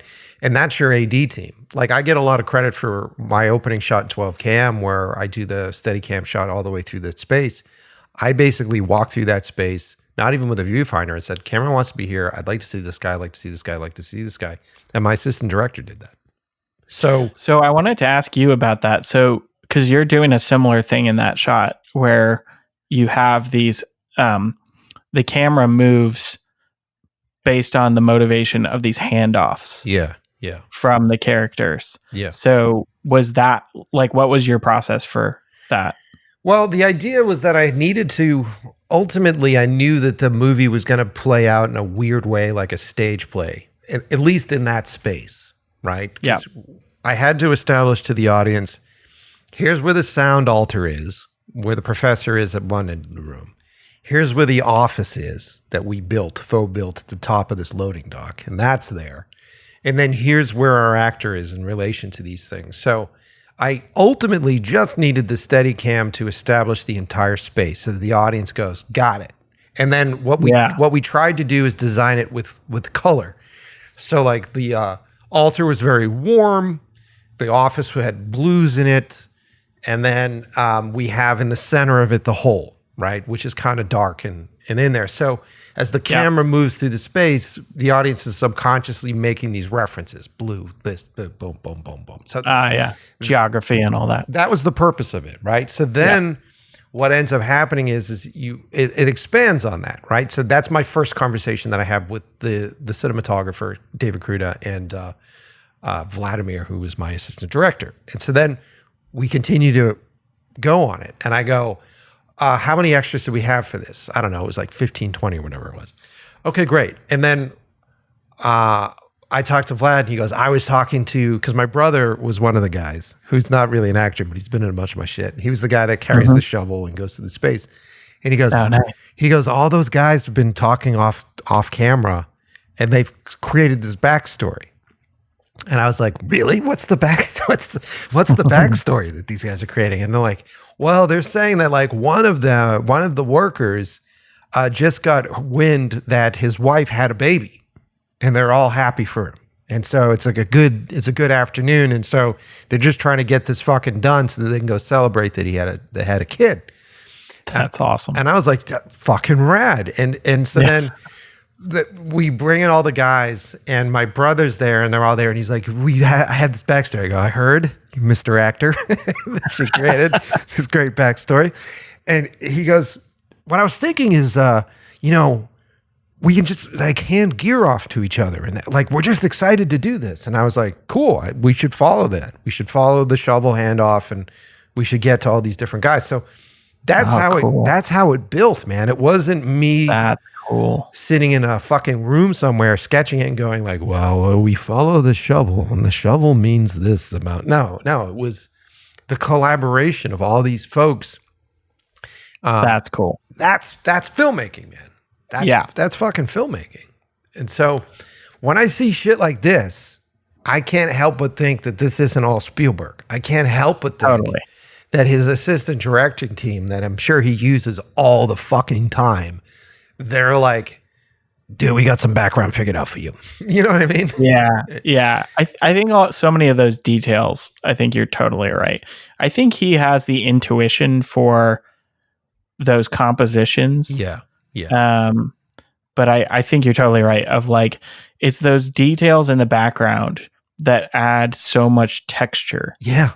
And he probably has notes, here and there of like, oh, why don't you do this? And sure, that's the fun stuff too. Like to your point of like those guys on your set, like they came up with a backstory that just makes it, that just adds this whole layer of texture beyond the script, beyond your vision even. Yeah, dude. And oftentimes just for me, like oftentimes the audience doesn't even see it, but what it does is that it engages me and inspires me. And when I say me, I mean the team. It inspires us in a new way so that we're actually more engaged when we're shooting it, which leads to like really precise work. You know what I mean? Which is cool. I mean, it may not even translate. No one knows. I mean, that was the first time we talked about it. No one knows that is what's going on with those guys. But they might notice if it's not, Yeah. Like there's on the Hobbit movies, there's this guy, Terry Notary, who does the creature movements. And the documentary, I mean, I don't think those movies are great, but the documentaries are fantastic. And it's really funny to watch him because, you know, like he also did the Planet of the Apes movies. You know, he's like walking around like an orc and doing these really goofy moves and stuff. And it's a little bit like, it feels a little bit like this would be a great mockumentary, like The Movements guy. But then you think about what those movies would look like, you know, a big battle scene with orcs or whatever. Yeah. Without those movements, it would look terrible. Yeah. And people notice that, you know, in the background. It's like, why is that guy just like walking around like that, you know? So it's interesting how those details that no one notices, I think we do subconsciously notice when it's not there, but we don't know. Yeah, and it starts as a subconscious thing, but then in the world of, you know, what was, you know, video stores and video cassettes, right, and DVDs, and now YouTube, and now to the point where you're taking these things and really scrubbing through them and examining them. Yeah, people that fall in love with these worlds get lost in these worlds. Right? Yes, you get lost in the world of Blade Runner, and so then the next thing you know, you're obsessed with the background extra behind Harrison Ford while he eats noodles at the fucking stand, right? That's your obsession. That's what gets you fucking going. And, the next thing you know, you're at some con, you know, and the person that was feeding him noodles is signing fucking pictures there because there's a whole generation of people that are just obsessed with that one fucking moment, you know? Totally. I love that. Dude, that's, to me, I think the term world building gets thrown around for the wrong reasons. And I think when they're like a world building storyteller and they're like, wow, they built alien worlds and shit. No. That's world building to me. Is having that attention to detail and texture and all the stuff that we're talking about. That's building a fucking living, breathing space that the audience has just dropped into, you know? And people on set love that. People love bringing their own little textures and details and ideas. Yeah. I mean, people get so jazzed about that. And I think that's like really freeing as a director because, you know, to the point you're making about like how much of this is Spielberg, how much isn't. It's like, I think sometimes as a director, part of what gives the imposter syndrome is like you watch movies and you're like, I don't think I could do that. And it's like, it's not all you. Most of it's not, you know? Yeah, dude. And I mean, it's like the older I get, because I'm 46 now. So the older I get doing this stuff, the more I realize that it's okay for me not to have all the answers. It's almost preferable for me not to have all the answers. And it's not that I'm not doing my work. It's not that I'm not prepped and I haven't done homework and I haven't thought of options and I haven't thought of different things and I haven't really sort of scrubbed through what is emotionally supposed to happen in this sequence. That's important. That's the work. Yeah. But I don't have to have the answers for it all. And just like the importance of casting your talent, right? Because, you know, if you cast the wrong actor, you're fucked. But it's also that way when you're casting your crew. And you're working with your team and you're texturing your shoots. Like a big fear of mine is, I've got 2 features that hopefully will go right now. And a big fear of mine is to be in a situation with whoever I'm going to make them with and have them go, okay, but we need our people on this. And have that be a fight because I cast the people that I work with. That will come to the table to fix a lot of these spaces that no one has the answers for yet. And you know, when you're putting together, you have a shorthand. Well, not just a shorthand. Like, okay, so like if you were planning to get marooned on a fucking desert island somewhere, right? And that was the plan. Who are you going to bring with you? Yeah. Right? You're going to bring the people that think on their toes. You're going to bring the people that aren't set on their ways. You're going to bring the people that don't have other ulterior motives. You're going to bring the people that are like deep in the huddle when you're like, how do we get those coconuts out of this fucking tree? You know what I mean? Yeah. And that's filmmaking to me. Yeah. You know? And to have 100%. Have some asshole be like, these are the people you're on the island with. Well, and sometimes it's, I mean, you want to give people the benefit of the doubt, but sometimes the people that are thrown your way are actively like working against you. Yeah. You know? Yeah. Sometimes they're people who are throwing your way are working for you, of course, you know, ideally, but I don't know. To your point of ulterior motives, sometimes that's just unfortunately how it goes down. I mean, there's infamous. I just finished reading the book on how The Godfather was made. And there's infinite. There's stories of these people that the studio had put on his set that made his life fucking miserable every day. Yeah. So, did you watch the show The Offer? I did. That's how I got into it. And then that was fun. It was a fun show. And then my buddies, the Nelms brothers, they were like, "You should read the book." And I was like, "Really?" And they go, "Yeah, read the book." And so I read the book, and it turns out everything they said in The Offer was basically a lie. So as you go through the book, you go, "Wow, talk about changing the fucking facts on most of this." So you should. That's a bummer. You should read the book. The book's great. I actually have. I had it on Audible that I'd listen to when I ride my bike in the morning, and it was. I think it's Drop the Gun, Bring the Cannoli, I think is what it is. Let me see. Yes. Yeah. I started that a while back on Audible. I should dive back in then. It's fucking fantastic. It's great. And it just really pulls it takes this film that is put on the top of the pyramid as far as like amazing Hollywood movies. And as we look back on it, because we're not alive at that time period, as we look back on it, and we see this thing as this shiny fucking gold thing. This book sort of breaks it apart and goes, no, this was a nightmare. This was miserable. This is all these things that got it to this point. And they thought, Coppola was convinced, even when he was done with the movie, that it was a piece of trash because they had spent so much time beating him down with it. And took him a while. It's really interesting how a lot of the times tumultuous sets end up being great movies. And then a lot of the times, the sets where everyone's having a great time.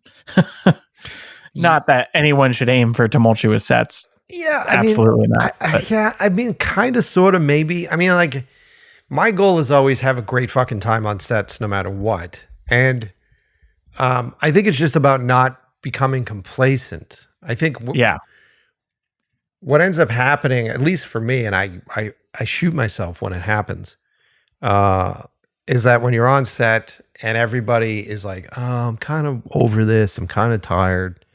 And you're like, "Dude, I got like fucking, 4 inserts we need." And they're just like, "Do we need these inserts?" And a few times that I'm like, "Yeah, all right. We're fine. Let's move on." Yeah. And then I get in the edit room and I'm like, "Fuck! We should have gotten that." Yes. Why did I not get the insert for this? Nothing works. Yeah. So that is so true. That used to be my Achilles heel. My wife has produced a couple of my shorts, and she is a little bit harder edged in that way than I am. Like, she's not afraid to kind of boss people around, and she's like, get what you need no matter what. Like, don't be afraid to like push for what you need. Which, it's not that, of course, I'm not pushing. It's exactly what you're saying, where it's when everyone's tired, and even you as a director are over it, and you're like, I just want to like go to bed. Yeah. But it's like, people only see the finished film. Yeah. They don't care how tired you were. They don't care that you were over it, Even the crew. I've had times where I've shown stuff to the crew and they go, "Well, that doesn't really make sense." That's because you fucking wanted to leave. I just spent so long trying to fix this in the edit room, and all it would have taken was you putting down that fucking coffee. One more shot, dude. All I need is this insert of his hands doing this thing so it makes sense. Ain't that the way? Worst feeling. Yeah, it's the worst feeling. And then you try to remind yourself of that when you're on set, and you're like, "Dude, don't fuck yourself. Like, you need all of this, Yes. And to bring it back to Spielberg, you look at these amazing takes, right? These long fucking takes, and you sit there and you go, The thing that scares me about them more than anything else is his timing. Yes. Because if he's using the difference between doing like a long shot like this and then doing standard coverage is that you can start to change and shift the timing of the movie Yes. as the edit needs it to be shifted, right? So sometimes you may shoot to the audience. Sometimes you may shoot a scene where you go, I think this is going to be a very chill moment, and let's pace this out for that. And then you find that when you're cutting the film, you had to change 2 or 3 scenes before it. You go, actually, we got to get in and out of this moment really quick. So this has to be sped up. And so the coverage of it, like the close-up or the insert, or all those things enable you to condense what it is that you shot and make it feel faster. But doing stuff on a long take, like this specific shot that we were talking about in Munich, that freaks me the fuck out. There's a piece of me that's like, he must have just got some single inserts. There has to be something that he got for safety coverage just for the edit, just in case. Yeah, you wonder. Because it's like, people always talk about like, oh, the movie master will save you time. And it's like, yeah, if you nail it. But it is like a terrifying thing. Yeah. Of like, what if I paste this wrong? Yeah. I do think, I wonder how much John Williams kind of makes up for that. Because interesting. I think John Williams, like he, it's interesting. Not many composers do his classical style anymore, and he does sort of Mickey Mouse things. I mean, I love it. It's classic movie to me. But like the scene from Hook is a perfect example where the music is essentially Mickey Mousing the sequence, and I just wonder if that adds an extra finesse to the pacing. Right. Because he's pulling it together with that. Maybe. And I wonder if he learned that from Jaws, right? Because Williams made Jaws. Yeah. For him. Yeah. It's interesting. It's an interesting thing. Yeah.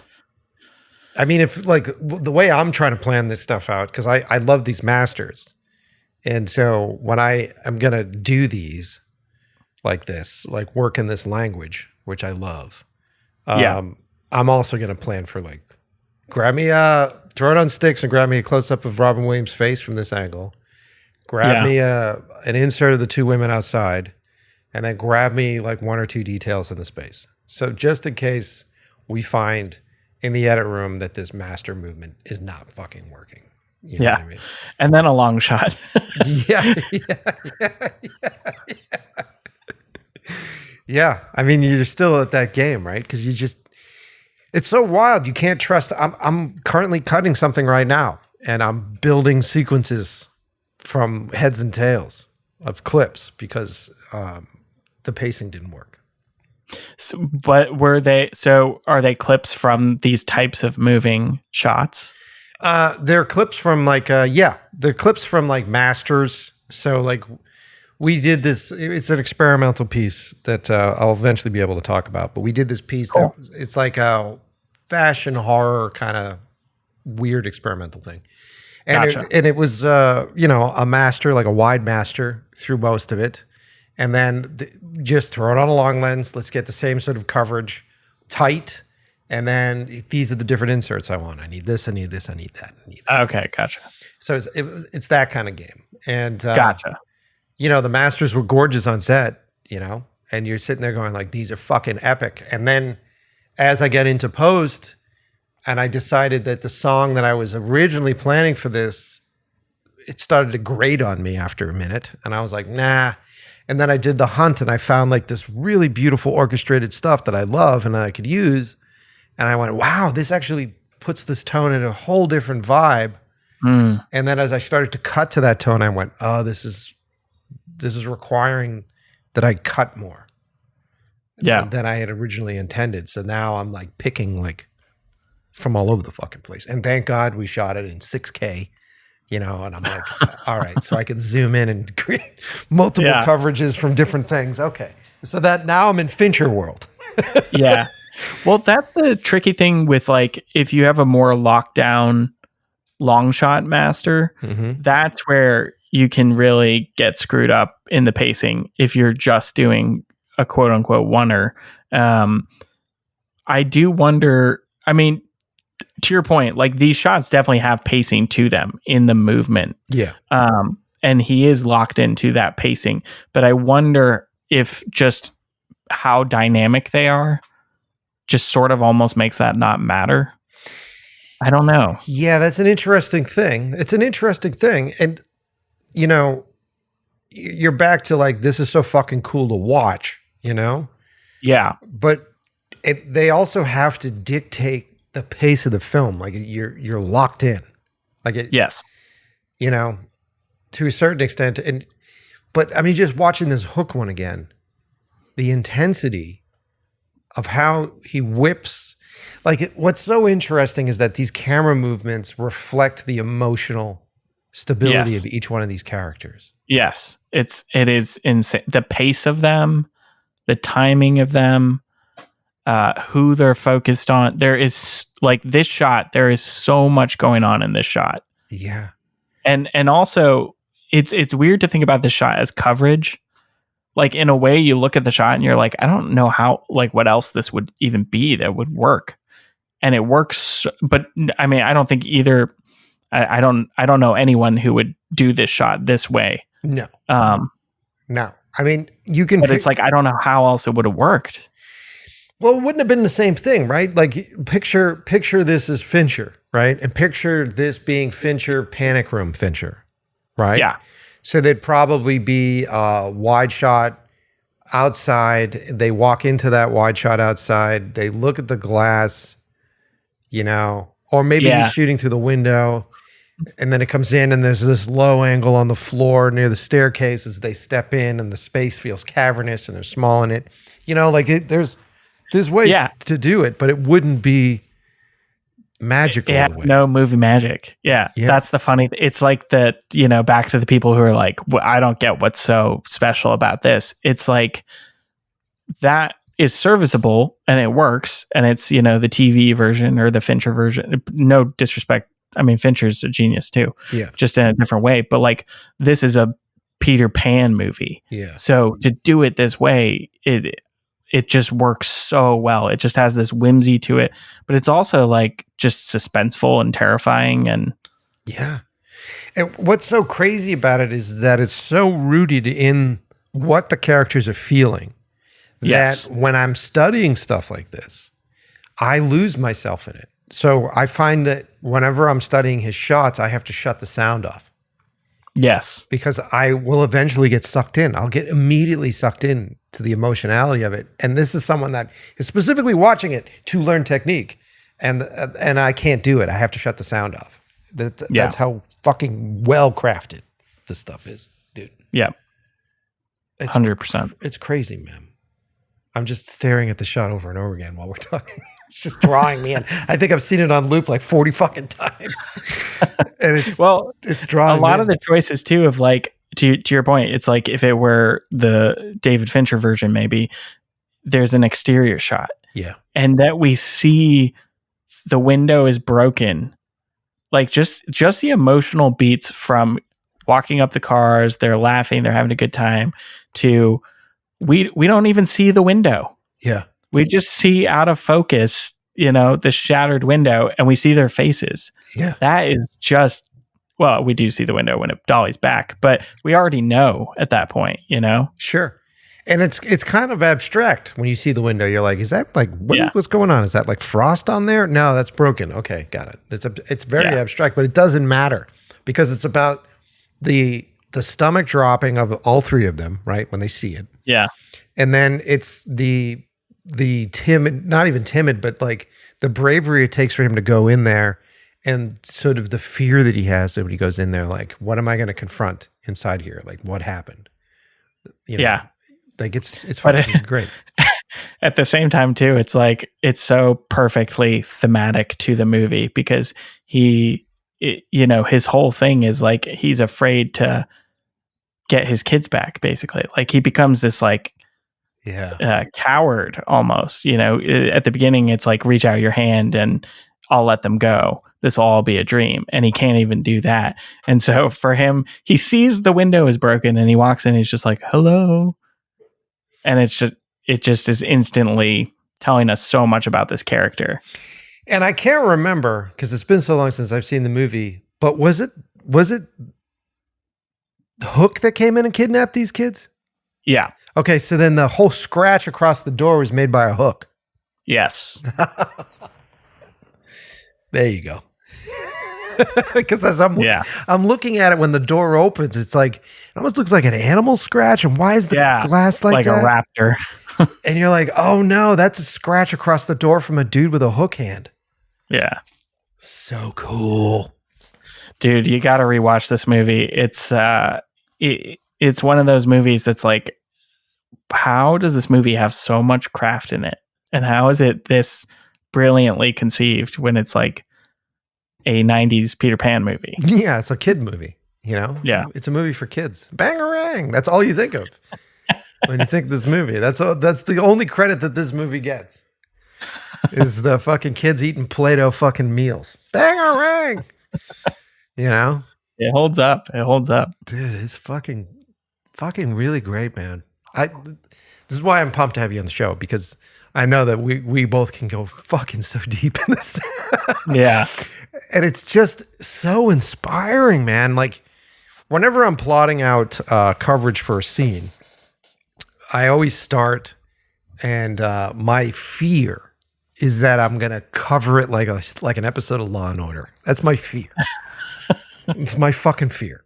My fear is like, let's get 2 cameras, put them on the shoulders and handheld, shake it when it gets crazy. And it's like, so that's usually whenever I read a scene, I go, okay, no Law and Order. Let's start there. That's first rule. First rule, done. Then it's just, okay, what do I need to see in the scene? Before I see the actors block it out, if I'm storyboarding, I'm like, all right, what's important? All right, let me remember what Fincher says. If you're going to go to a close-up, it has to mean something. The close-up emotionally has to mean something when you go to that. Got it, right. So then as I go through and I start to plot this thing out, generally my notion is to go to coverage first. And it's like, all right, well, I need a wide of them showing up, vehicle, they show up for this. Okay, great. But I have to show where they are. So that means I have to do a reversal of that. That means I have to jump the line at some point. So I get coverage here and then I have to jump the line. Okay, so now I've jumped the line, which jumping the line not only makes things complicated for the edit, but it also makes things complicated on the day, because that means all the lights that are pointing in one direction now have to move, and now you have to jump the fucking line. Yeah. And so then when I'm normally thinking about a scene and I'm just sort of boarding it out, that's where I start, is I'm like, fuck, A to B to B to B to B to B to B. And then I look at it and I go, okay, well, this is 12 setups for a scene that doesn't require 12 setups. Why am I doing 12 fucking setups for this? And then whenever I think of Spielberg, it starts to like really simplify, where I go, no, it doesn't need to be that. What if the car shows up into the shot and we don't know where we are? And then it zooms out. Oh, right. And as we zoom out, we sort of establish this. And now we have all these different characters. Well, how do I get over the shoulder coverage of these guys? No, instead of having them completely back to you, turn them slightly profile and have a conversation with a wide enough lens that wraps around their face a bit. Yep. That's the classic. I'm surprised. I've never like publicly seen, I call it the Spielberg profile over the shoulder, but like I've never heard anyone talk about that, which he does all the time. He never does a traditional, almost never. I'm sure he has sometimes, but almost never does like your traditional over the shoulder. He always works it out to where there's someone in the foreground in profile.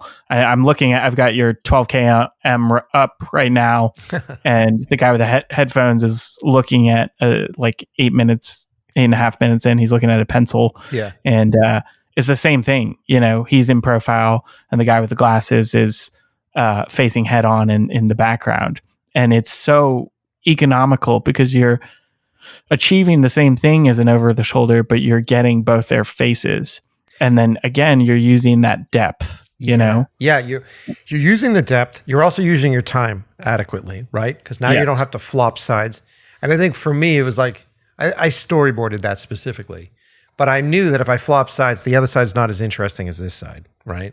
And then also, there's something that is subconscious to the audience because the actors feel a bit more relaxed because it's not the formula that we're so used to. Yeah.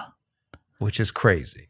It's also it's not like often how you talk to people. Like very often you're sort of shoulder to shoulder. I guess if you're like sitting across from them at a table, that's one thing. But, in this type of situation, often you're like sitting beside someone. Yeah. Yeah. Which I love, man. That's so cool when you think about it like that. So then for me, it's just, I'm always trying to break what is the coverage mindset.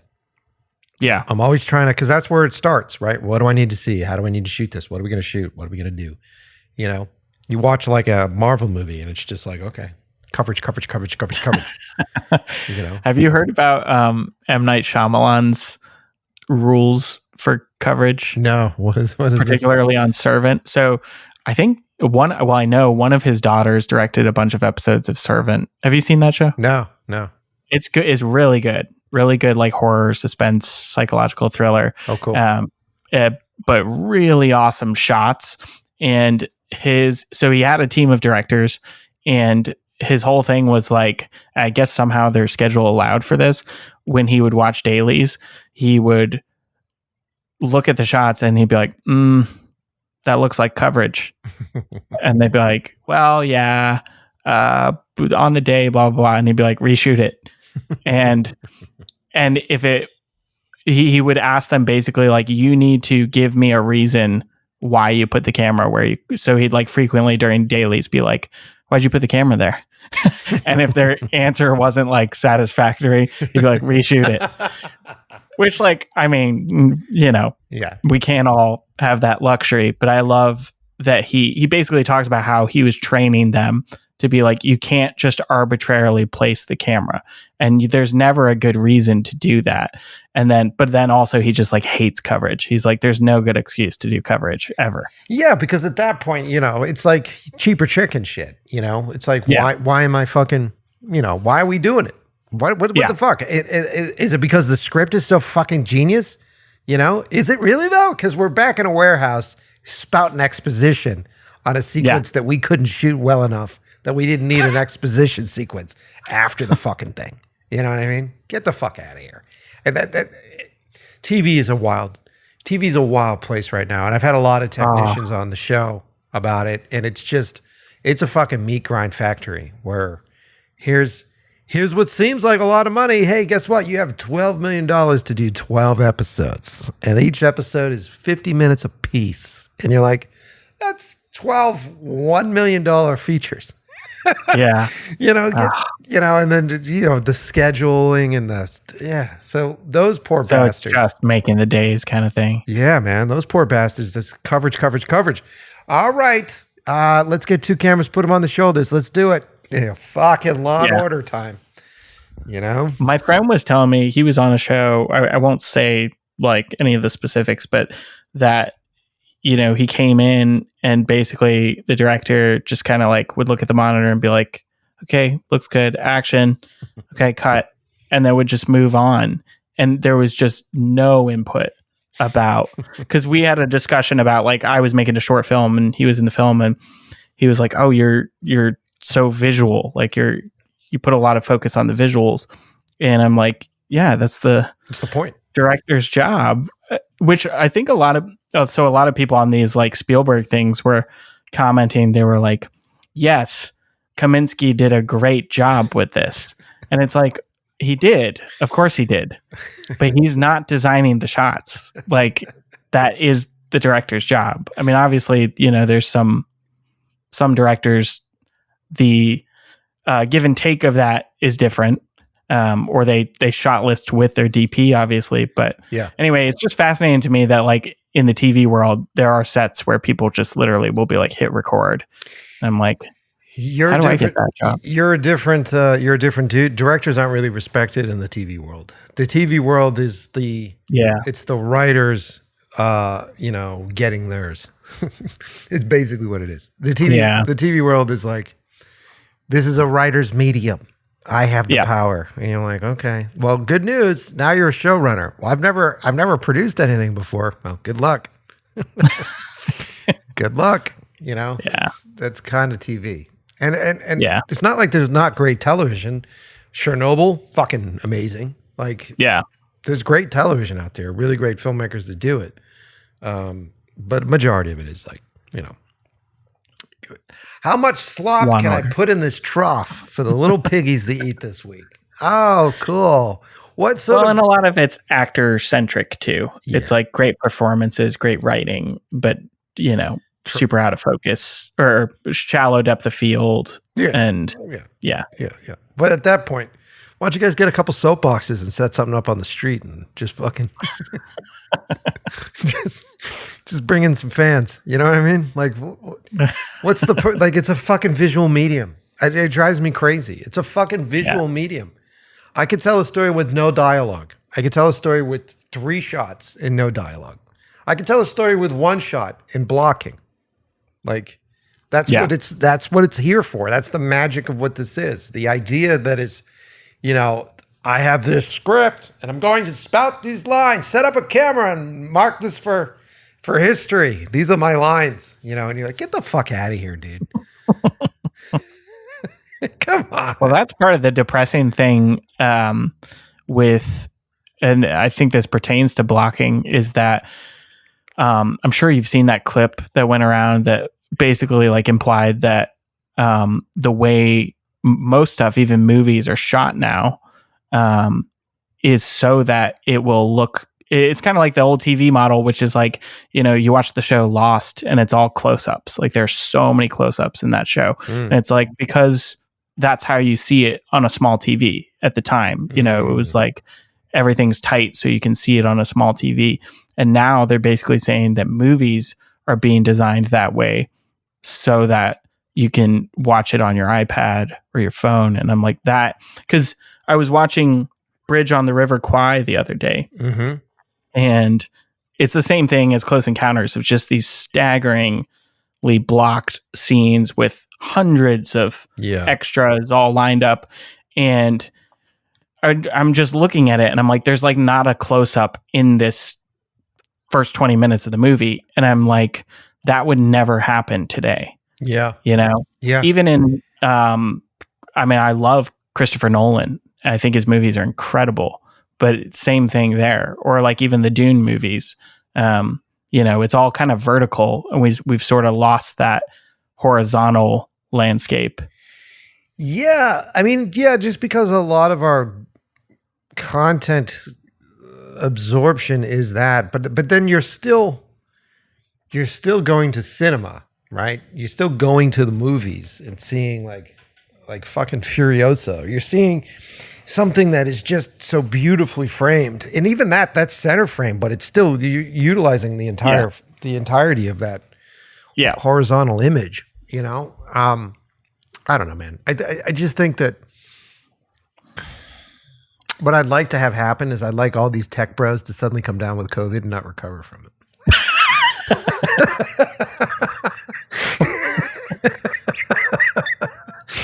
You know what I'm saying? I think it's like all these tech bros need to just get the fuck out of here. Like, it's because it's just destroying the fun and the value behind this kind of content. Yeah. And, you know, to sit in the theater, and it doesn't always have to be theater, man. I've got a sweet giant television here at the house and a great surround sound system at the house. Yeah. And for me, that to me is not like the first time I see content. That is when I rewatch content. That is me putting things on and going, because me and Lance watched Speed last week, and I haven't seen Speed in years. And it was just like, look how fucking crazy this movie was. That's what that is for. I still go to theaters because I want my initial response to the work to be big. And I want it to be in a space in which it's the best representation of what the storytellers wanted to be, which is great fucking sound, killer fucking sound, you know? Well, and also it's sad because it just sounds romantic now, just the way things are. Because I've had like my past 5 theatrical experiences have been awful, just with like bad projection, people, you know, with their phones on the whole movie, talking the whole movie. But it's like the communal experience is one of the best parts too. It's like, I grew up watching the Indiana Jones movies on VHS recorded off TV. But, when I saw Last Crusade at the Alamo, Sean Connery just kills with every joke. You just hear the audience roar, and and you're like, oh yeah, like I knew this was funny. It was always funny, but it's like so much more funny than I thought it was. And I don't know, there's a magic to that I think we are willfully giving up, but I just don't know. I don't think we're willfully giving it up. I don't think we realize that we're giving it up, because I think the fucking bait and switch is like, this will make your life easier. And that's the bait and switch on all this shit. Like, do you not want to go to the fucking store anymore? Wouldn't it be great if you didn't have to go to the store, and if you had the impulse at 3 a.m. to buy these really sweet socks with the little fucking cats on them? Wouldn't that be great? And just buy them. And you know what? Buy a few pairs just in case they don't fit. And then you buy the fucking things. They show up to the house and you go, these are falling apart. Well, I have to return it. Well, now you got to go to the UPS store and stand in fucking line with a bunch of other people that were up until 3 a.m. impulse purchasing something, and then return the stuff. Why did you just go to the store to begin with? It would have saved you all of it. Yeah. It's the fucking, it's the con job that's happening. It'll make our lives easier. It's also, I think it's not special anymore in a way. So this is going to sound very romantic, and maybe I'm an idiot for saying this, but I think something that legitimately could boost theatrical screenings, this is going to sound crazy, but if they brought back film projection, because you look at Oppenheimer, you look at Dune, and your average Joe showed up to 70 millimeter screenings. They don't know what that means. I mean, some of them do, but most of them don't. But it's this liminal, special experience that I do think like looks special. Like, the image fidelity can be argued. It depends on, what you mean by that. But it doesn't look like your TV, And I mean, I've got a projector at home. Like, it looks as good as the theater. But it's not special. And I think that there's a guy in that box threading film, and it's this moment that you can't capture in your home. It's a look that you can't capture in your home. And it becomes an event and like a liminal experience. And I think that we do get that with these IMAX screenings. But I think that's part of why they're killing, because they're marketed for that. They're saying like projecting on film. So I don't know. It sounds very romantic and crazy, but I think if they brought back film projection to most theaters, I think it would actually boost them. Well, I agree with you to an extent. I think the key point that I agree on is special. And I think that it's about making the experience a special event. So Barbie, everybody wanted to go dressed in fucking pink and do the whole thing and be a part of that thing. That was screened digitally. Sure. It was an event. Like fucking Krasinski horror movie there. It just went right out of my head. Quiet Place. Don't make a fucking noise. When you're in the theater, don't make a noise. If you make a noise, you're going to die. Special. Yeah. Special event. Yep. Like, I think it's beyond just the projection of it. I think it's because the marketing for movies has suffered.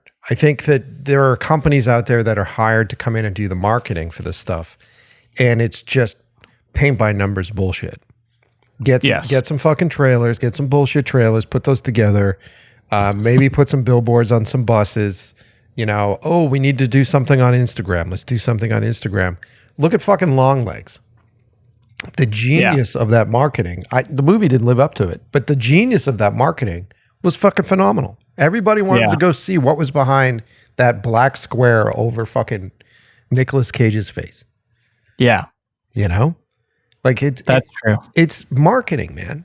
And a big part of what we do is letting people know that we're doing it. And that's marketing. Right. And it's like Apple notoriously. Apple actually like makes really good stuff. Yeah. But you don't know it exists.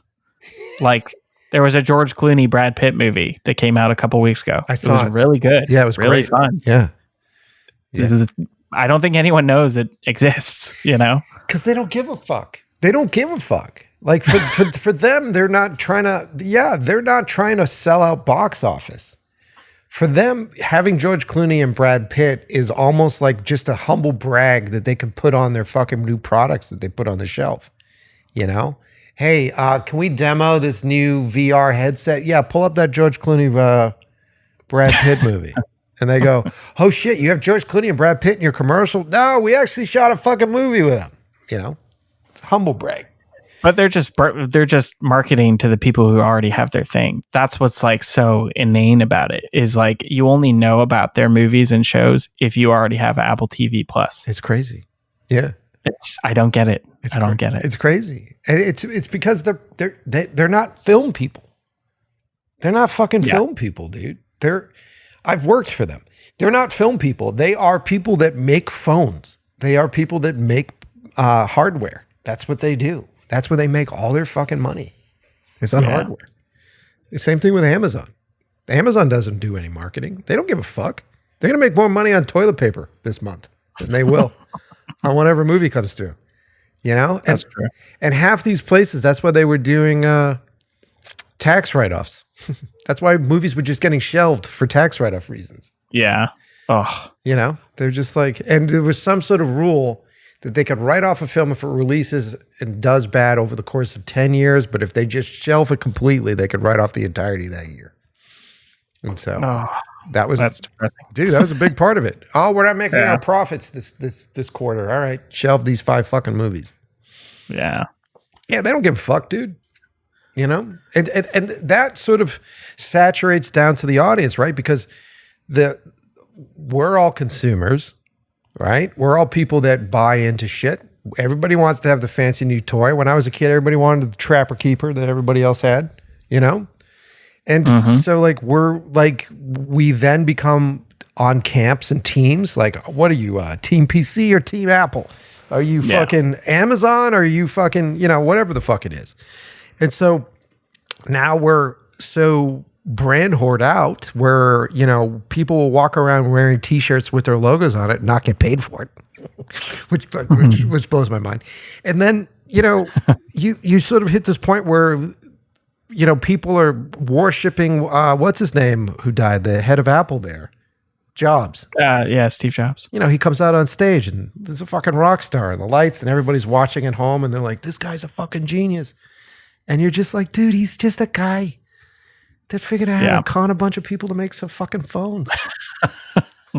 That's it. He's a phone fucking guy, And so then these tech bros come in and they go, fuck Hollywood. Yeah. Fuck the creators. What's that shit that I was reading recently on the owner of Spotify? I got it. This is a complete side tangent, and I apologize. The people that listen to the show are used to this. I got into a friendly argument with a buddy of mine. We were out one night. We saw a screening of a great movie. And then we grabbed some Chinese food. And he does a lot of work. I'm not going to blow him up, but he does a lot of work for big bands and music videos and that kind of thing. And he said to me, we were talking about the show, and he casually said something like, I think artists are overrated. And and he said something like, I don't agree with everybody's begrudging stuff with Spotify. I go, what do you mean? And he goes, Spotify should make that kind of money because they set up the whole platform. And I go, they should make all the money though? Mm-hmm. And he's like, well, what do you mean? I go, how many artists on Spotify make anything? Make anything. They don't make a fucking dime. And how many artists do I know or that we talk to and musicians that we talk to that have janitorial jobs? They have to go fucking mop floors and clean toilets just to be able to pick up their guitar and maybe go do a gig somewhere that the other corporation is going to take fucking 25% of their merch table. Yeah. Like this world that we live in right now where the delivery systems have become so much more evil than the original Hollywood system ever was, than the record labels ever fucking were. It has just become the most pasteurized, passive-aggressive fucking thievery straight across the board. And AI is going to be the whole new thing on that too, by the way. So. I'm sure. I think, I mean, that's where I'm like, I guess YouTube also falls into that. Mm-hmm. I think where I'm a little bit hopeful, though, at the end of the day, though, like for us, the only thing we can do is make our thing. And I think, it might be with the help of Hollywood, but it might be, by our own bootstraps. And it's kind of like, I don't know if it's good. And I think if it's good, it gets noticed. And I think that is like, as sort of parasitic as these industries are, mm-hmm. they only really give you a boost if your thing is already good. And so in a way, it's like nothing's changed. At the same time, though, the thing that kind of drives me nuts is like when filmmakers make it and they're making, millions of dollars, I'm like, I would find a way to like put that into my own next movie. And I know they say like don't pay for your own stuff, but like I could make $1 million movie tomorrow, and make it good. So I don't know. That is one thing I love about Shyamalan is he's always betting on himself and he's always doubling down on that. Yeah, big time these days. But I wish I saw more of that. Yeah, I mean, like and you just want to be working in an industry where you're able to make that kind of money, where like your name is able to do that, so that we have the option to make that choice. It's so fucking hard right now, dude. So many of my friends that are really great filmmakers, talented filmmakers, amazing fucking filmmakers that I learn from, that can't get a fucking job right now, and you're just like. And supposedly content's at all high, at all point high. The audience is like absorbing all this stuff at all point high, and then I don't know about that. And you see this content, and everybody comes and they're like, "Did you watch the new Dragon House, whatever the fuck?" And then you tune into it and you go, "There's just a couple people standing in front of a cliff and talking at the cliff. That's all this is." Well, the inherent problem is the word content. Yeah. Which sounds pretentious to say, but it's true. I think as soon as something, look, I'm in the YouTube space and, other filmmakers, we can call them filmmakers, they'll refer to stuff they're doing as content. Mm. And I'm like, it just feels, I don't know, it just feels dirty. It's like, if it's a film, don't call it content. Yeah. If there's any artistic vision, don't call it content. Yeah. Like, I think people are afraid to like, because it sounds a little cringy to like call themselves artists or call themselves, storytellers or whatever. But it's like, just do that. Don't be a content creator. Why is that cringy though? It doesn't need to be cringy. If you're making that decision. I don't think it's cringy. Yeah. I don't think it's cringy. I think people don't like to, I think maybe it's like the imposter syndrome. People don't like to call themselves artists. They think that it sounds like pretentious but I don't know. I call myself an artist because I am an artist, Yeah, I hear you, man. And for those of you who do consider, if you're hitting that crossroads, if you're listening to the show and you don't know whether or not you should call your stuff content or whether or not you should call your stuff art, you know who else makes content? Downey makes content. They make paper towels. They make fucking toilet paper. They make content. They fill a fucking warehouse full of content. That's what they do. That's where that word comes from. It's like, we need more content. We need more stock. We need more supply. We have a fucking barn full of hungry little piggies, and the trough is empty. So make us some more content so we can slop it in front of these fuckers. That's content. Yeah. When I hear content, that's what that means to me. I totally agree. I don't know. Which I think, like, when it comes to a day job, until you've sort of reached your dream, like, I think it's okay to accept, I make content. Yeah. Yeah. In the same way, it would be okay if, like, my day job is I'm a barista or I work at the grocery store or whatever. Like, sure, do what you got to do, But I think, where it bugs me is like when it's like, I'm making my slate of content and it's just like, you're making it for yourself? Yeah. Making content for yourself? Yeah. And my favorite are these people that are like, I'm slaving every fucking hour of the week and making all this content. And I'm like, how much are you getting paid for any of that? You getting paid for any of that? Right. How much is YouTube making on that? How many fucking ads run on your video before that poor son of a bitch watching it at home goes, fine, I'll pay you fucking $19 a month. Stop hitting me with these stupid ads. And they're just making cash hand over fucking fist, man. The guy who owns Spotify made what, like $360 million? Dang. Come on, dude. Think about like, that's 360 artists that could have got paid $1 million. Yep. Come on, dude. And this motherfucker, what did he do? I have an idea. That's it, huh? I'm wearing dark turtlenecks and glasses, and I come out on stage.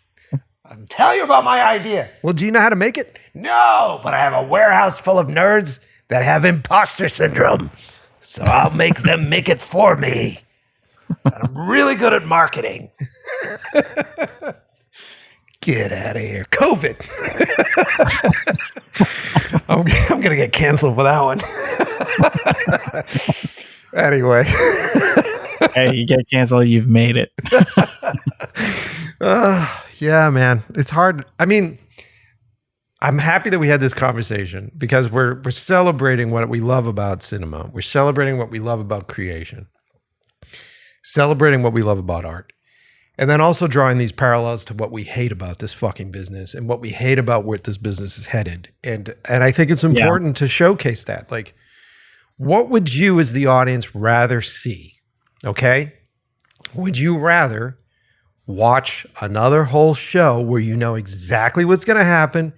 You know that they're going to be cheating on this person and they're going to stand in front of a fucking mountain range and stare out into the mountain range as some sort of fucking spaceship lands behind them and doesn't really interact with them in any way? Or do you want to be blown away and go see Oppenheimer? Or go see fucking A Quiet Place 2. Or go see, I'm trying to think of another, like Long Legs. A lot of people love Long Legs, you know? Like those movies are experiences. Yes. They're experiences. Right? It's worth, you know, you can watch content in your underpants with fucking Dorito fucking dust all over your shirt, you know? You don't pull your friends over for that. Right. But you get together with your friends to go watch a Spielberg movie. You get together with your friends to go watch the new Scorsese movie. You get together with your friends to go watch the new David Fincher movie. Even though he's all over, I think it's a sin that his stuff is just ending up on Netflix and disappearing. Yeah, they all seem to be going that route. I forget who it was, but there was another big one who, you know, his next one is like a Netflix movie, and it's just like, you at 2, you know? Well, I mean, what's going on behind the scenes with that, and this is something that I've learned, is that there hits this point with these streamers where they were competing with each other and they wanted to have more awards on their wall. Yeah. So suddenly, within a short period of time, they're like, no first-time directors. Yeah. We're not going to finance. So, spoiler alert, Netflix right off the bat says, we're not financing first-time directors. Yeah. And so they're like, hey, we need to get some big names in here because come fucking Emmys, we want to have a bigger red carpet event than the guys that sell toilet paper down the street. We want a bigger one. That's good. Is anyone financing first-time directors, though? Yeah. I mean, especially in the horrorscape, right? I mean, we're in a tough place right now because there isn't a lot of room for movies to make their money back. So as directors like you and I, we're not allowed to do anything over $2 million, right? Yeah. And then if you're trying to break into the $5 million range, you have to have some sort of actor with foreign value. Yeah, pre-sale, yeah. But that whole market's kind of weird and falling apart right now. Yeah. And so you have to do one of these movies first. You have to do something at this scale. And so I know that there are those of you out there who would be like, well, yeah, you can make a movie for nothing these days. And you go, yeah, I could set up a fucking camera and do some found footage fucking movie in an apartment somewhere. But if I want to do these techniques that we're fucking celebrating today, Spielberg and all this, we've already established that I need at least 5 to 10 people for that. Yeah. Plus that kind of dolly, plus the time for me to do this. Not to mention, okay, let's get out of the technical. I need enough money for a bus. I need enough money for people crossing the street. I need enough money for all that. Like, yep. What's happening here is that you're cutting off all my paintbrushes, and I can't tell the story that you ultimately want me to tell. Those of you who love 12 cam, you want me to continue down that path. And that requires me to have a certain amount of money. Yeah. And so it's tough. Especially if you want to take care of people. And not just take care of people, dude. Just like, but take care of people is such a simple way of saying feed people on set. Exactly.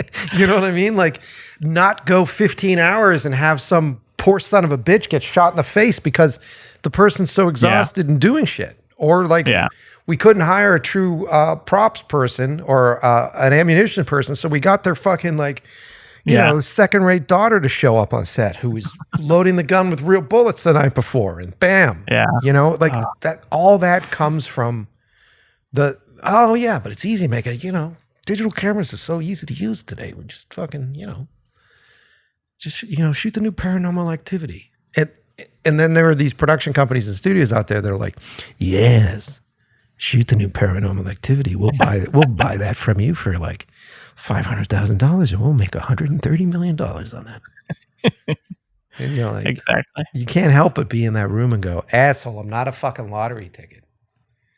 Like, this takes some time. Let's build something together. Let's build a relationship. And those are the people that I seek out. And there are people out there that exist. I'm talking to quite a few of them right now, where if they like your work and they love cinema and they're fighting.